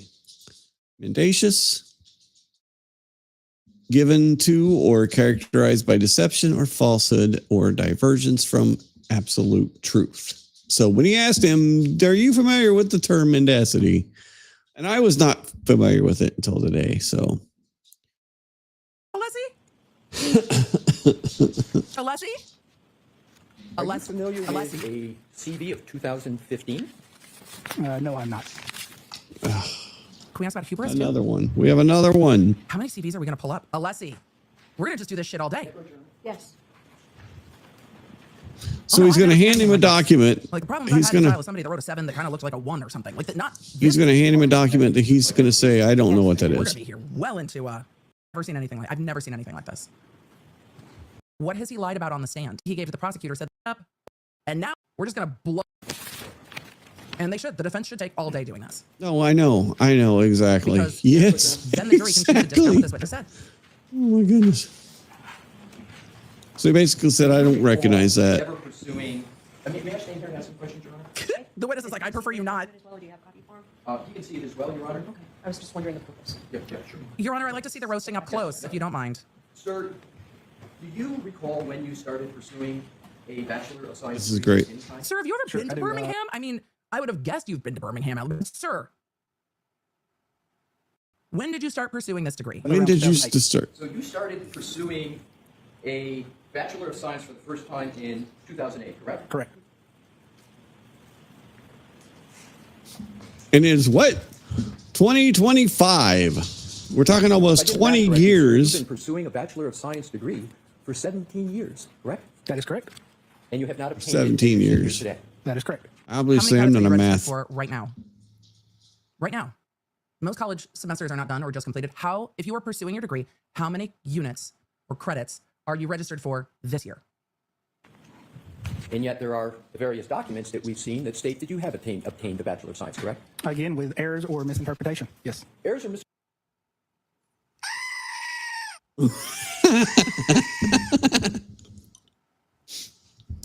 Errors are so. The jury gets to hear all of this. The jury gets to sit there and listen to all of this. This guy equivocate, say that it's, it's misinterpretation. It's just, wow. Interpretation? Didn't we already name a witness misinterpretation this trial? Didn't we already get there? Misinterpretation.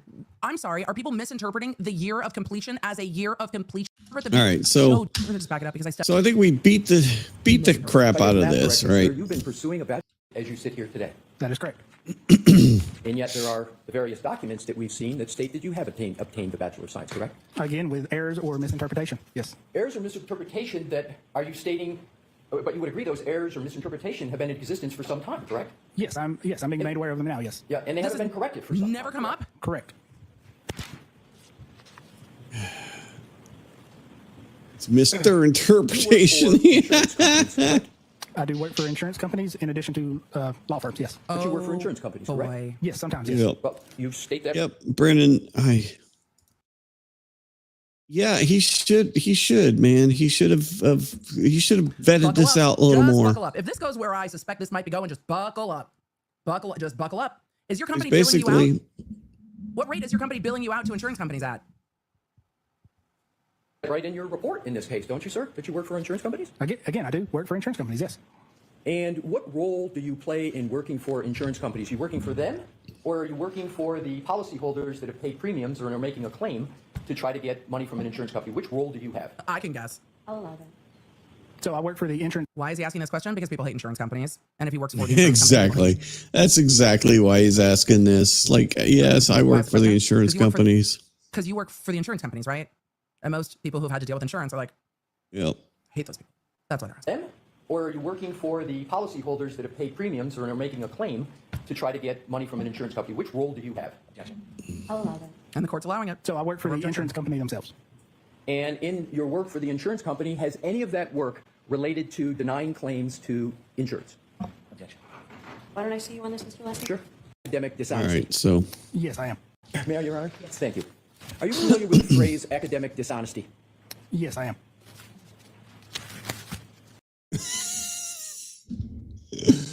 That is such a brutal question right there. No follow-up. No additional questions. Just that we've now gone at this for probably a half an hour, 40 minutes, right? So from 4:58, we started it at 4:56 and we're now at 6. So over an hour, actually. Over an hour we've gone at the CV thing. And so one final pound of the nail. With the phrase academic dishonesty. Yes, I am. And then we move on. From the infotainment and Tel24, the Commonwealth hired you to perform a new data acquisition from the infotainment and telematics system of Ms. Reed's Lexus SUV, correct? That is correct. And in your October 10, 2024 report, you outlined a proposal for attempting to extract additional data from the telematics and infotainment modules, correct? Correct, with the caveat. So, okay, so we've gone through an hour of discrediting this guy's educational thing. But it's not a report, it is a proposed protocol. It's not a report, it's a proposed... In that proposal, you explain why, in your opinion, you believed an additional data acquisition was necessary based on your words, education, training, and background, correct? That is correct. And compared to your proposal, you had access to the manufacturing specifications of the chips in question, correct? I did. You were under no critical deadlines to get the work done, correct? Correct. In your initial October 10, 2024 report, you explained that you believed the data acquisition was incomplete because, in your opinion, based on your education, again, your words, training, and experience, the download of the acquisition was less than the chip's storage capacity, correct? That is correct. And This is crazy. converting megabytes, Another, BYTES, to megabits, BITS, and gigabytes to gigabits is a basic digital forensic concept. And that concept's critical to successful data acquisition and analysis. Fair statement? What's that? Fair statement. In your initial report, you stated that the December 2023 data acquisition was from the Spansion clip, S-P-A-N-S-I-O-N, from the infotainment model was incomplete because the acquisition was only 8 megabytes in size, even though the chip has a storage capacity of 64 megabytes, correct? Yes, that is correct. And that's your October 10, 2024 report, correct? Protocol. I'm sorry, was it proposal or protocol? Protocol. It is a protocol. We'll use protocol. And you blame this on the, quote, programmer's inability to fully read the component, close quote, correct? Correct. In point of fact, the manufacturing specifications establish that the total flash memory component of the chips in question is equal to 64 megabits, not 64 megabytes, correct? That is correct. So in a lot of times, especially in flash memory that it's memory that's on these chips and that is attached to the boards that we saw earlier in the thing. This stuff right here. These little bits and these little pieces of silicone, right? A lot of times it's not a whole lot of memory, and it's flash memory. And so when you have flash memory, it's basically memory that's used for just a specific purpose on a board, right? So let me get the actual definition. Flash memory. So flash memory is a type of non-volatile memory, meaning it retains data even when the power is off. It's a solid state storage device, meaning it has no moving parts. It's widely used in various electronic devices like cameras, smartphones, and SSDs. Correct. So flash memory offers advantages like speed, durability, low power consumption compared to traditional hard drives. So when you have something that you just want it to do one thing, remember just a small little bit of stuff, and memory that will retain what it's got, you use flash memory. And a lot of times it's like here, it's in megabits, which is all in multiples of 8. So if you have 64 megabits, you've got 8 megabytes. And so his initial report, protocol, whatever you want to say, basically said that they didn't get all the information because it should have had 64 megabytes. He blamed it on, other people's interpretation of it, where it was, that should have been the first red flag that maybe this guy didn't know what the hell he's talking about. Is 8 megabytes, correct? That is correct. That means the Spansion chip was not incomplete, correct? Correct. The acquisition was the same data size as the total memory storage capacity of the chip, correct? Correct. Your protocol for data acquisition was based on a misunderstanding of megabits versus megabytes, correct? It was based on a working theory and a misinterpretation, yes. And that was your misinterpretation? Yes, it was. You mentioned Ms. Gaffney in your direct testimony. Do you recall that, sir? Yes, I do. She successfully acquired 8 megabytes of data from that Spansion chip during the December 2023 chip-off, correct? Yes, that's correct. And that wasn't your only conversion mistake in your October 10, 2024 report, was it? I'm not aware of any others. You stated in your report that the data here we go. I'm not aware of any others. Acquisition of the Micron JWB57 was incomplete because the acquisition was only 540 MB in size, but the storage capacity was 4 GB, and that's stated in your October 10, 2024 report, correct? Protocol, yes, Protocol. correct. The Micron JWB57 chip is 4 gigabits flash memory component, not a 4 gigabyte flash memory component, as you incorrectly stated in your protocol. That is correct. So contrary to your assertion in the report, 4 gigabits is equal to... I don't remember. I don't think there was another mistake. Well, yeah, there was. Indirect. There was another mistake. Does this sound like it was a typo? Or does it sound like Yeah. he It was a typo. Yeah, sure it was, buddy. misunderstanding? Because he didn't just write it wrong. He said this isn't a full extraction because it's not the right amount of information. That's not a typo. That goes beyond a typo. He didn't think the extraction was big enough. Available data was successfully retrieved from this chip. Red flag after red flag after red flag. So Ms. Gaffney full was amount of not data in was error on that. She did not make a mistake on that, correct? Not on that specific thing, yes. Right.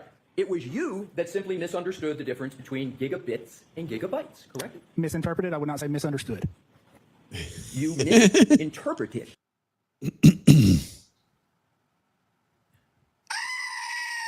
Just like the degree misinterpretation? The difference between gigabits and gigabytes. Correct. At that You time, got yes. that wrong in layperson's terms. Correct. I did make an error.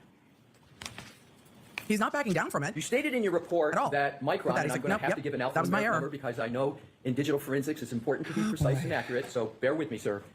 You stated in your report that the Micron 29F2G08 ABAEA is a 2 gigabyte chip, and that the acquisition We're getting into should full have been chipset conversations. 2 gigabytes, but was incomplete because it was only 264 MB in size, correct? That is correct. And the Micron, and I'm just going to refer back to the number to not repeat it, that the long alphanumeric number is a 2 gigabit flash memory component, not a 2 gigabyte flash memory component, as you incorrectly stated in your protocol. Oh, more than once. Yes, that is correct. So 2 gigabytes is Multiple equal to chipsets. 200. Write a capital B and a lowercase All b, right, whatever. so Sir? No, I did not. Was it? The grace for that is. Did you have that protocol peer reviewed, sir? No, I did not. Was it peer reviewed by anybody at Aperture? No, it was not. Did you have a supervisor review that protocol before you filed it with the court? No, sir. You submitted your proposal based on your education, background, and experience, correct? Correct. Turns out that the entire foundation of your proposal was based on a fundamental misinterpretation of the difference between a computer bit and a computer byte, correct? No, not the entire thing. No. Well, A substantial certainly portion part of? it was, correct, sir? Correct. Partial. So what? Again, do you think this would have passed muster if he would have tried to have it reviewed, peer reviewed by another person? Do you think it would have passed muster? Do you think it would have? Do you think people would have signed off? Now they say supervisors at Aperture. I feel like Aperture as a company does not have like actual employees. They don't actually employ these people. They will bill for them, and they're probably like a revenue sharing agreement, but I don't think that they're actual. You got conversions wrong with respect to analyzing 3 different chips, correct? Correct. And since you wrote that, have you learned the difference between a bit and a byte? I've always known the difference between a bit and a byte, yes. You learned that, in this case, from reading the affidavit of an expert for the defense who pointed out those errors before you submitted your supplemental report. Isn't that correct? I would have to go back and look at the timing on that. I believe I submitted the supplemental before the protocol from the other expert. Are you certain of that? I'm Nope, not certain of that. he's not certain of that at all. Isn't it the case that the expert for the defense submitted his affidavit before you submitted your supplemental report? Objection. Do you know that? I do not know that. You don't know one way or another. Correct. Sogra, you know that name? I do. I've referred to for the defense is Matthew DeSogra. You know that name? I do. And you have read Mr. DeSogra's affidavit in this case, have you not, sir? I have, yes. And you would agree that he pointed out these misinterpretations of yours in his report, sir? All right, so You obtained no additional information, Gaffney. So we talked. So we saw all that stuff about the chips and the SD card and everything. So what data did that actually get off of that? That is correct. And the infotainment module that was removed from Ms. Reed's Lexus is consistent with the MMU. You know what I'm referring to in the MMU. Right. It's consistent with the MMU documented by Burla and has been identified as containing an internal micro SD card not acquired during the initial chip-off acquisition by Mrs. Gaffney. You remember that statement in the report, sir? I do, yes. You obtained no additional information from the chips that were already analyzed by Ms. Gaffney, did you? Correct. Correct that you obtained no additional information, right? No data of value from those chips, yes. No data of value. So all the data of value Ms. Gaffney had already obtained from those chips, correct? No, so that's kind of a confusing question. So there was no data of value from those chips to begin with. Fair enough. Right. So Ms. Gaffney didn't miss where'd the anything data of come value. from? Correct. Fair? Correct. Do you So know where'd the how data much come the from? Commonwealth has paid Aperture to date ding, ding, ding. for doing the work in this case? I do not. Do you have any involvement at all in knowing what the contract is between Aperture and the Commonwealth? Probably not. I do not. Have you ever had any discussions with any colleagues from Aperture with regard to how much Aperture has been paid in this case? No, I have not. Do you have an estimation as to how much Aperture has been paid in this case? Not off the top of my head, I do not. You've never had any discussion with anybody at Aperture about the fees Aperture has charged the Commonwealth in this case? No, I have not. Who in Aperture is How much time have you in charge billed? And what is your of billing rate? knowing how much fees Aperture has charged the Commonwealth? That would be the accounting department. Would Dr. Judson Welcher know? Potentially. Sir, how many hours have you billed and what is your billable? So this guy doesn't even know. Your analysis, I want to move on to another category, sir. Your analysis in this case was not strictly limited to data in science, was it? No, it was strictly limited to data and science. The Commonwealth requested that you review numerous materials in connection with your analysis in this case, correct? I did review materials, yes. You did not review the January 29, 2022 CARS report by, well, let me Shanty said your billable versus what the company's charging is not the same. I know it's not the same, but it's something. review the January 29, 2022 CARS report prepared by Trooper Paul. No, I did not. Do you know what a CARS report is? I do not. Do you know that a CARS report was prepared by Trooper Paul for this case? No, I do not. If there was a collision analysis and reconstruction report I don't know if you would review prepared by a trooper in that case, would you want to see a document such as that? No, not for my analysis. Would somebody at Aperture want to see that document? Objection. I'll reword. Are you familiar with collision analysis and reconstruction reports prepared by law enforcement agencies? I am vaguely familiar, yes. Vaguely familiar? Have you ever used one in your analysis at all? I have seen them, yes. You've seen them. And my question is, seeing them, have you ever read any of them? Yes, I have read them, yes. Have you ever considered a collision analysis and reconstruction report as part of the work that you do at Aperture? Not specifically a collision analysis report from law enforcement. We do routinely see crash reports, but I think what you're referring to is something else. Yeah, reconstruction is what he's referring to. It is something else. Are you? All right, so let's get. Yeah. About it, indirect. Link. If he didn't go look at it, I'm sure the Commonwealth hired whoever they hired. Indicates year of completion. Another topic, sir. On December 5th, 2020, December 5th, 2024. Unless he's not going to get into, I imagine what was said by Guarino, because I imagine the foundation that he's laying here will be for his expert, and his expert will say, this is what I reviewed. Detective Lieutenant Brian Tully, you know that name, sir? Yes, I do. How do you know that name? So he is the one who hand-delivered the infotainment and telematics module to our office in South Lake. Exactly. So he delivered the infotainment module. So Tully went to Texas? Containing the SD card that you talked about on direct examination, so that you could attempt to reinstall it in Ms. Reed's vehicle for an in-vehicle acquisition attempt, correct? That was part of it, yes. That was part of it. Correct. That day you initially attempted an in-vehicle acquisition. He probably went to Massachusetts if they were trying to put it back in Karen Reed's car. Yes. Oh, gotcha. So yeah, so this guy went to Massachusetts, then he... 25. You issued your initial analysis and report on January 30th, 2025, correct? Correct. Your report included a general timeline analysis. You used that phrase, timeline analysis, that you stated could impact, quote, event reconstruction. Do I have that right? Analysis to determine whether precisely the 1162-2 text stream event that you now call it occurred, correct? Correct. Why not? I was not asked to at that time. I was just asked to look at Were you the asked general since? timeline and consistency of the timestamps. So, back in January 30th, 2025, you were not asked to engage in analysis to determine when precisely the 1162.2 text stream event occurred. Is that fair? That is fair, and that is based on the common concept that a lot of cases that we work, there is clock skew, but we do not have events to precisely determine what that clock skew is. Understood. So, wasn't your goal, however, on January 30th, 2025, to determine the correct timeline of events relative to this incident? Wasn't that your goal?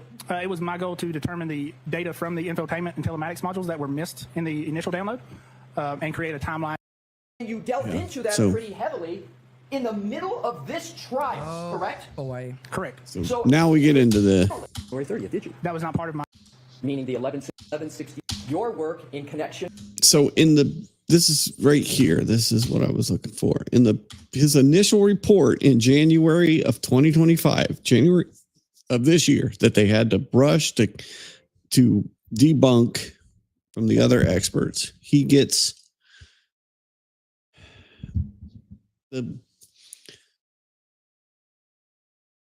he doesn't even mention the trigger events or the key cycles or whatever you're going to call them. He doesn't even mention that in his original report. But then on May 8th, all of a sudden he mentions this new stuff. So he said, no, I didn't change anything in my new report. So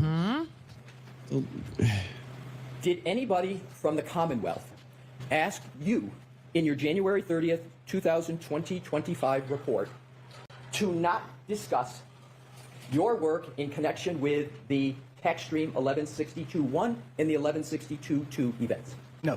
But you didn't discuss that, meaning the 1162.1 and 1162.2 events in your first report in January 30th, did you? That was not part of my report, correct. But you did delve into that, and pretty heavily, in your May 8th report, correct? Correct. And you delved into that pretty heavily in the middle of this trial, correct? Boy. Correct. So after the trial, do you know the trial started around April 22nd in this case? Generally? Yes, generally. So let's do the timeline on this. January 30th, 2025, you prepared your initial report, correct? Correct. In that initial report, you mentioned nothing about text stream event 1162.1, correct? Correct. In that report, you mentioned nothing about text stream nothing. event 1162.2. Mentioned nothing correct? about those events. The trial starts April 22nd, correct? Correct. Generally. No, the trial in this case, this trial, about April 22nd. Yep. After the trial starts and after witnesses, of course, are appearing, prepare another report, correct? Correct. And that's your May 8th report.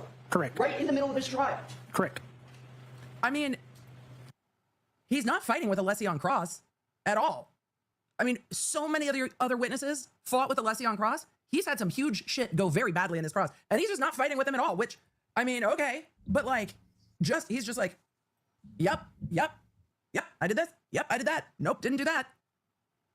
The text stream data that they're talking about by the 11. So, yeah, listen to this real quick here. 2 numbers are the key cycle events that this witness and the accident reconstruction expert put together to correlate to the 3-point turn and correlate to the backing up incident. So that's what those numbers are correlating to.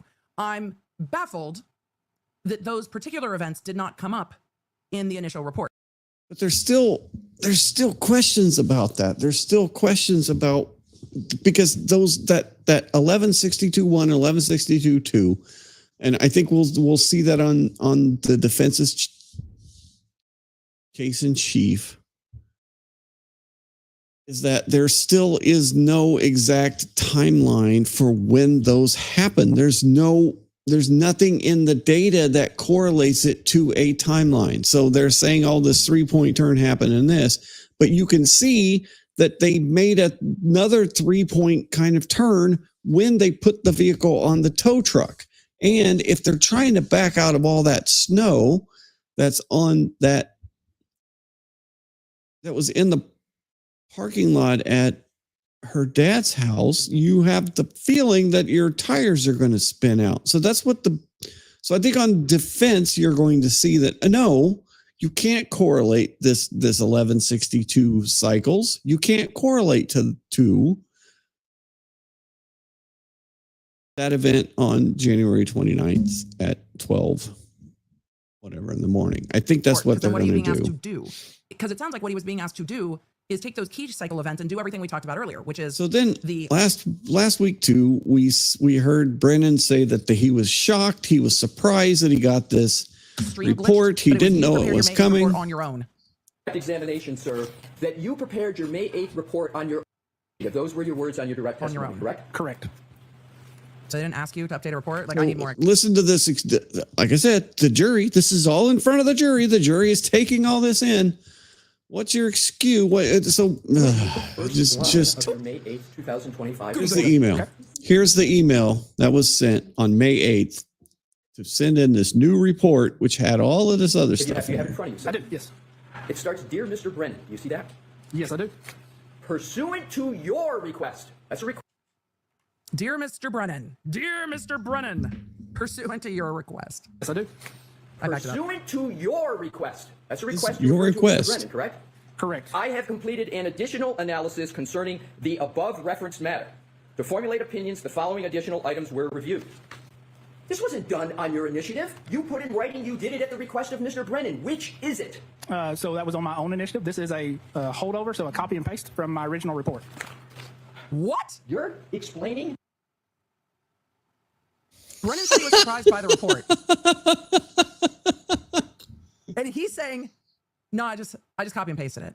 I just copy. When you write an email, now, if I'm sending an email to multiple people, I will copy and paste what I wrote. If I'm looking for a quote of some kind of material, or if I'm writing, if I need to send the same thing to a person, I will copy and paste that email. How many times when you are sending an email, when you're in a email conversation, you go to an earlier part of that conversation, copy and paste that conversation, and paste that as your new email. If you're having an ongoing conversation in an email, there's not many times when you should be copy and pasting stuff from an earlier email. What is he even talking about? I have no recollection of ever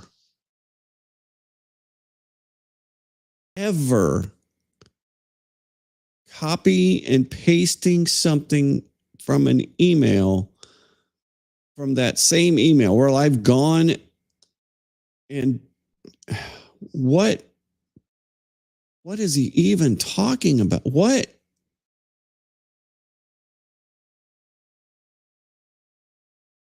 I don't even know what that even means. It was a holdover. I copy and pasted it. How does that even work? Which answer is worse? Because Brennan said he was surprised by the report.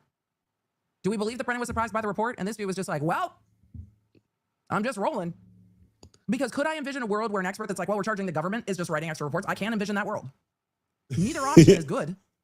But he was like, no, I did it myself. I just copy and pasted. So now we have typos in everything. We have direct lies in the CVs and the website.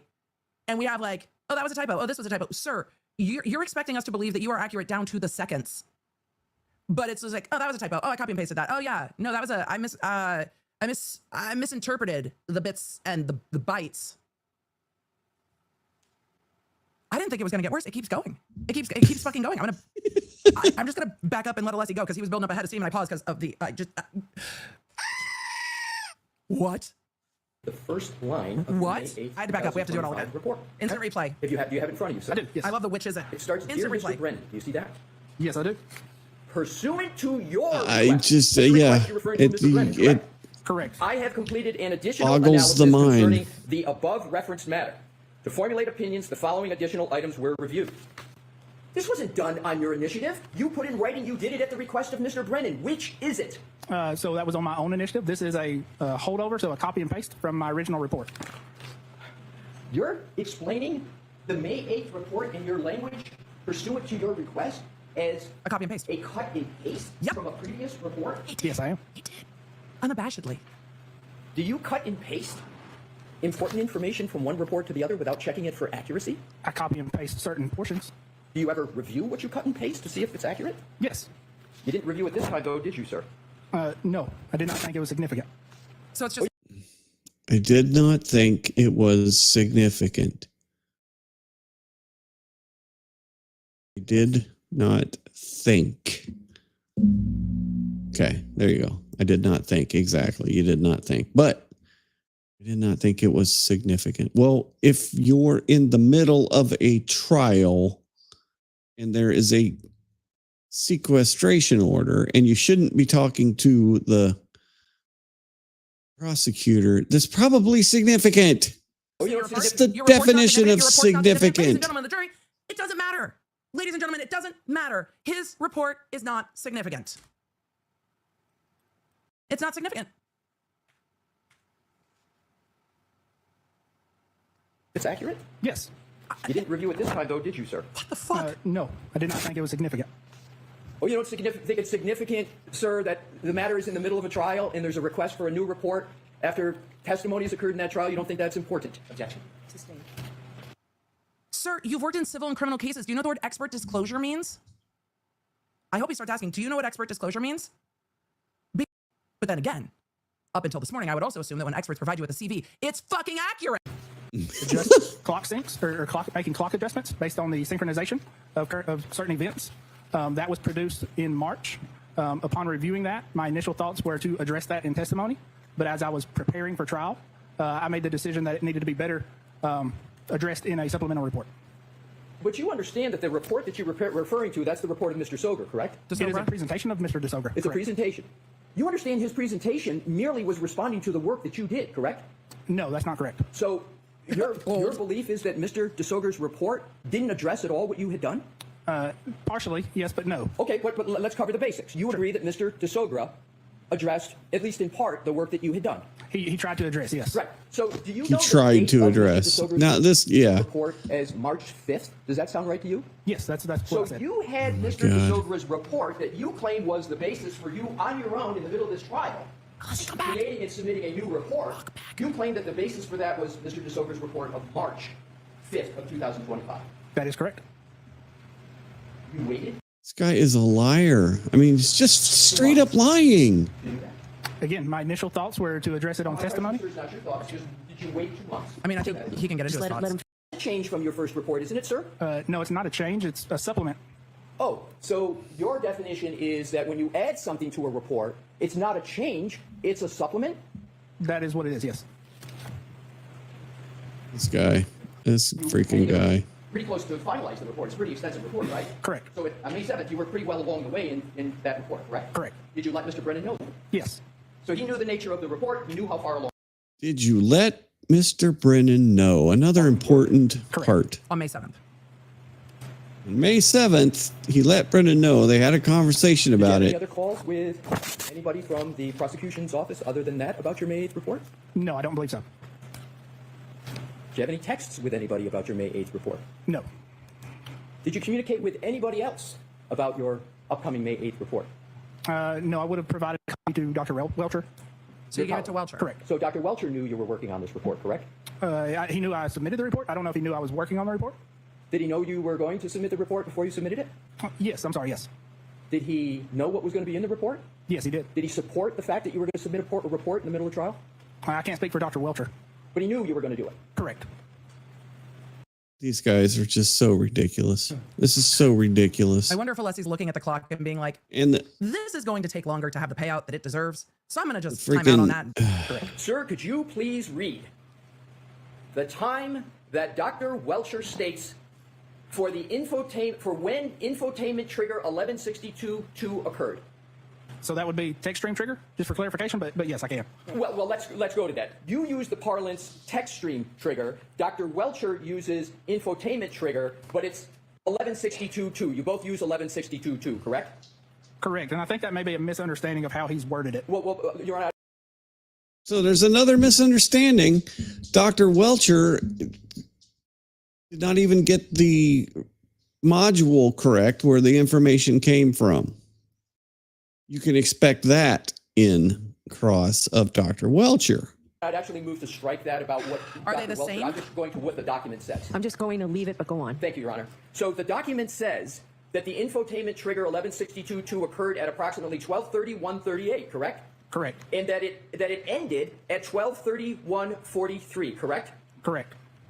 So we've got the trigger, according to Dr. Welcher, as of recently as January 30th. That's what he said too, though. Like that's what he said too, though. They Before both said he that changed trigger it. was Yep. from 12:31:38 and 12:31:43. Both of them did. I'm interested to see where it's going. 2025, starting at 12:31:38 and ending at 12:31:43, correct? Correct. According to the Lexus. What's that? Oh.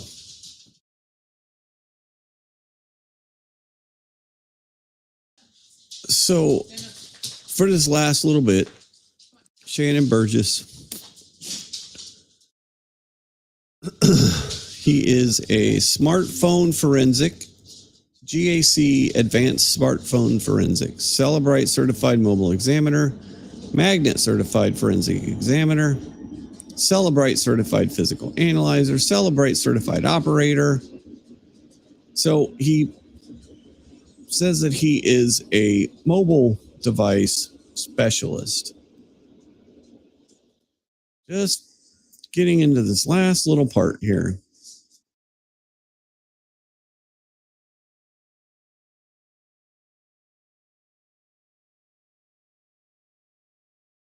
Are you familiar with pocket state of iPhones? Well, I am now since Mr. Whiffen did the report on it. But you are supposedly a certified forensic analyst of phones.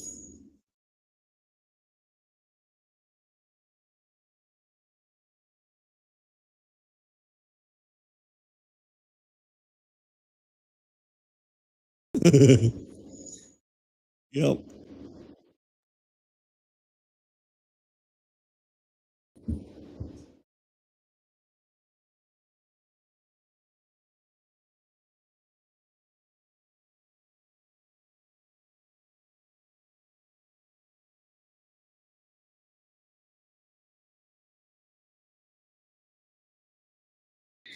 Ah, damn it. Thank you. Not sharing.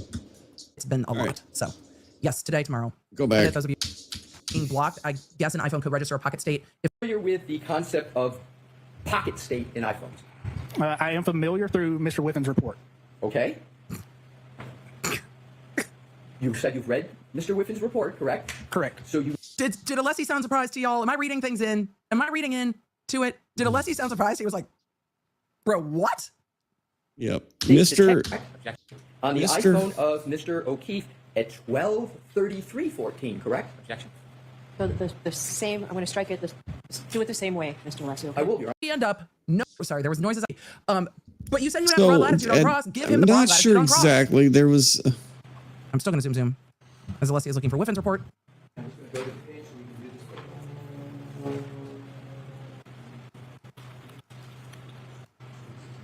Okay. He's approaching to show Attorney Brennan. So there's something about this that they're not letting in. They go through this for a while. Isn't this going? Yes. An agreement of sorts. So, Got an agreement? Of this. so they argue. So you see, they're going back and forth here, back and forth. Got an agreement of sorts with Mr. Brennan. Could I proceed, Your Honor? Yes. An agreement of sorts. I have an agreement of sorts with They've Mr. gone over Whiffen's report Brennan. on. So they're going over It's not Mr. as if the jury hasn't seen Whiffen's all of Whiffen's report. Show you what are 2 pages out of the report of Mr. Whiffen that you referenced, and we've been discussing about pocket state. Sure. And this one here, if you just read this line because it's the heading, and then the next page, and tell me, sir, with reference to this entry right here, if that refreshes your recollection with regard to a column of pocket state with regard to the phone of Mr. and whether it refreshes your recollection on any comments Mr. Whiffen made about pocket state. Objection. I'm going to see it sidebar for 2 minutes. Okay. And they're going to sidebar on this. And that's the feed getting sassy. Not. He should have broad latitude on that So, side. So, So we get- please do not discuss this case with anyone. Independent research and investigation into this case. If you so have basically, they go up. They argue about this report. She dismisses the jury for the day. and we go back. Now, listen to this comment here. So are we all set, Mr. Lessie, on this issue and for each time that might occur? Are we all set for each time that might occur? Are we all set, Mr. Lessie, on this issue and for each time that might occur? I don't know what that means. I don't know. Mr. Alessi, are we all set with getting all your documents together? Because we're gonna go. I feel like we're gonna go through this. There's some issue with them doing the report, talking about Whiffin's report. I don't know. So he was supposed to have broad latitude to cross-examine this witness. And she's let him go quite a bit, but there was still some things which I don't think she should have sustained on objections. But we will see tomorrow what we get. There we go. I'm trying to.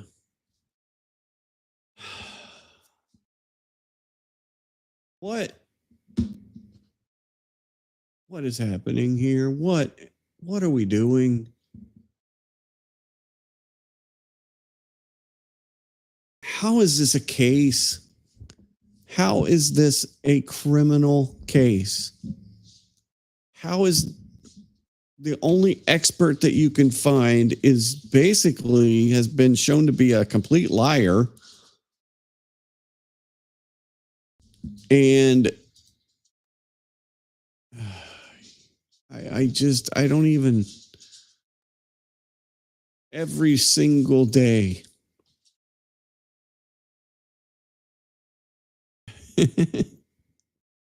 Every single day we get more and more. Shannon says, so what do you think Julie is doing tonight? That is the VP of Human Resources. So I don't know. So he doesn't know how much Aperture is billing. So I don't know. Maybe Aperture does employ all of those people. I would think that it's not.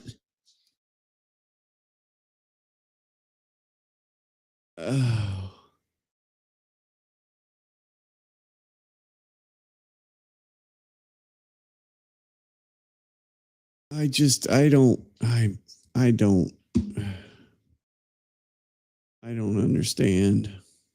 I honestly don't understand how this is going on. Let's see, did I?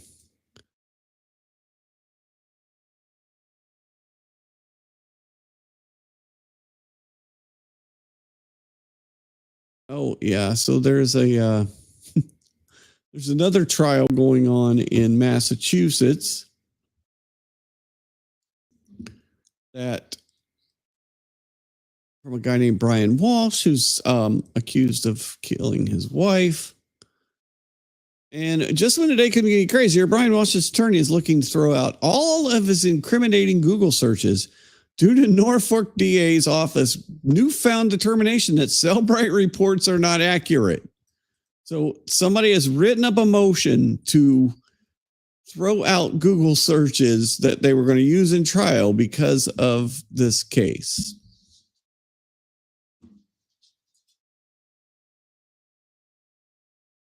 That is crazy.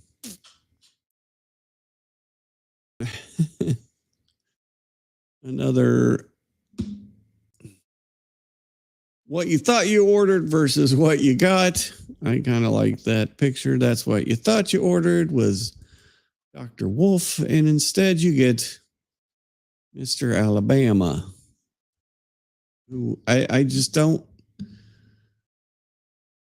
I guess if that's the only expert that you could find that will agree with you, then you got to go with it. But my good grief.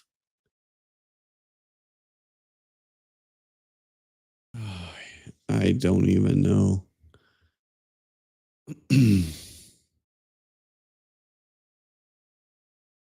It's just, you would think it's the second trial. You would think that you would not be having these issues. But when your case is so horrible, I guess the only issues that you're going to run into are issues like this, because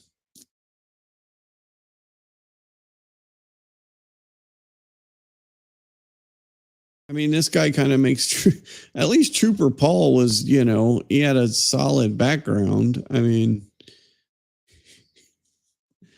I don't know.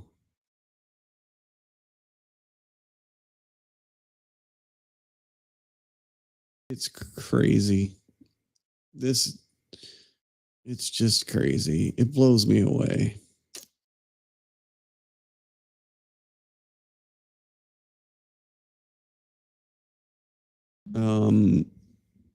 This is Beverly from Beverly Cannoni's sealed indictment.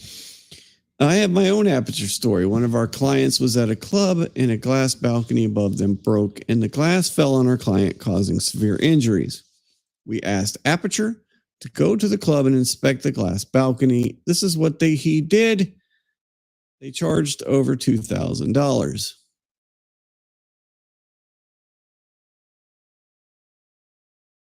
The effing idiot thought that someone dropped a glass from the balcony, not that the friggin' balcony wall fell. How in the hell did he miss that? He didn't go up there and inspect. He just took a look-see from below.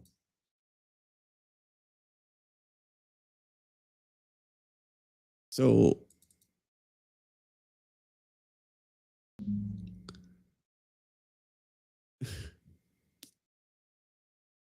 yeah, I guess you get what you get with Aperture.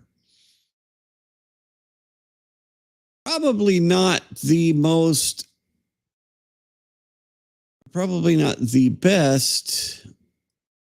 reviews are going to come out of this case. Anyway.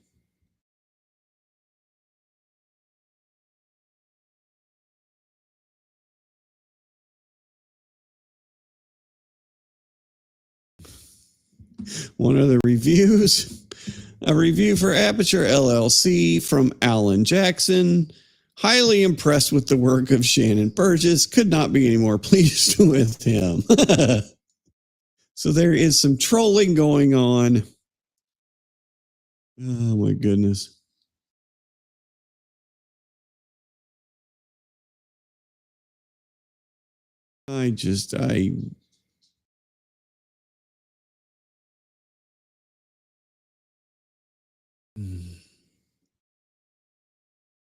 What is tomorrow going to bring? What is tomorrow going to bring? It is unbelievable. It's like, and yet they keep plodding forward through, like they're trampling through snow or what, however the heck they're trying to get to this thing. And they still haven't shown anything, any way that he was hit by a car. Even the testimony, all this testimony today from this guy who did all this work downloading the chips and got all this information. Nobody has disputed that the car started, and nobody has disputed that the car turned off at different times. But that's all this guy did. So I don't know how they're going to try and correlate this stuff. And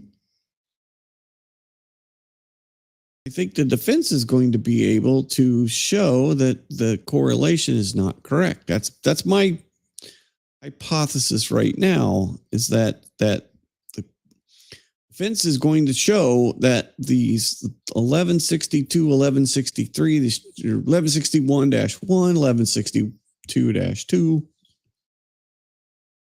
1162-1, 1162-2 trigger moments or key cycles or whatever they're going to call them in this case. I think the defense is going to try to show that those are not the correct events, that there is no real way to line those up, that it's still just speculation because there is no actual time and date data for those events. Like even talk about that when the car starts up, there's no running clock. There's no, every time you start the car up, it's a new event. The timer starts running from the beginning, and then the timer stops when you shut it off. And then the rest of the time, there's nothing happening. So there's nothing being recorded. There's no running clock. So it's a running clock when the car is on, but it doesn't correlate to any kind of date or time data that is available. So all right. Well, I've been going almost 2.5 hours tonight. Wow. We went long. Yep. I don't think Shannon's going to have a job for long either. I think that I don't think Aperture made up his degrees. I don't think that they made that up whole cloth. They just came out and said, well, yeah, he's got this degree here and there. I don't think they did that on their own. I have a feeling that it was probably with some input from the man himself. So but we'll see. Tomorrow, we should get even more into depth into the actual data and what he found. So I'll be here. We will be going through it.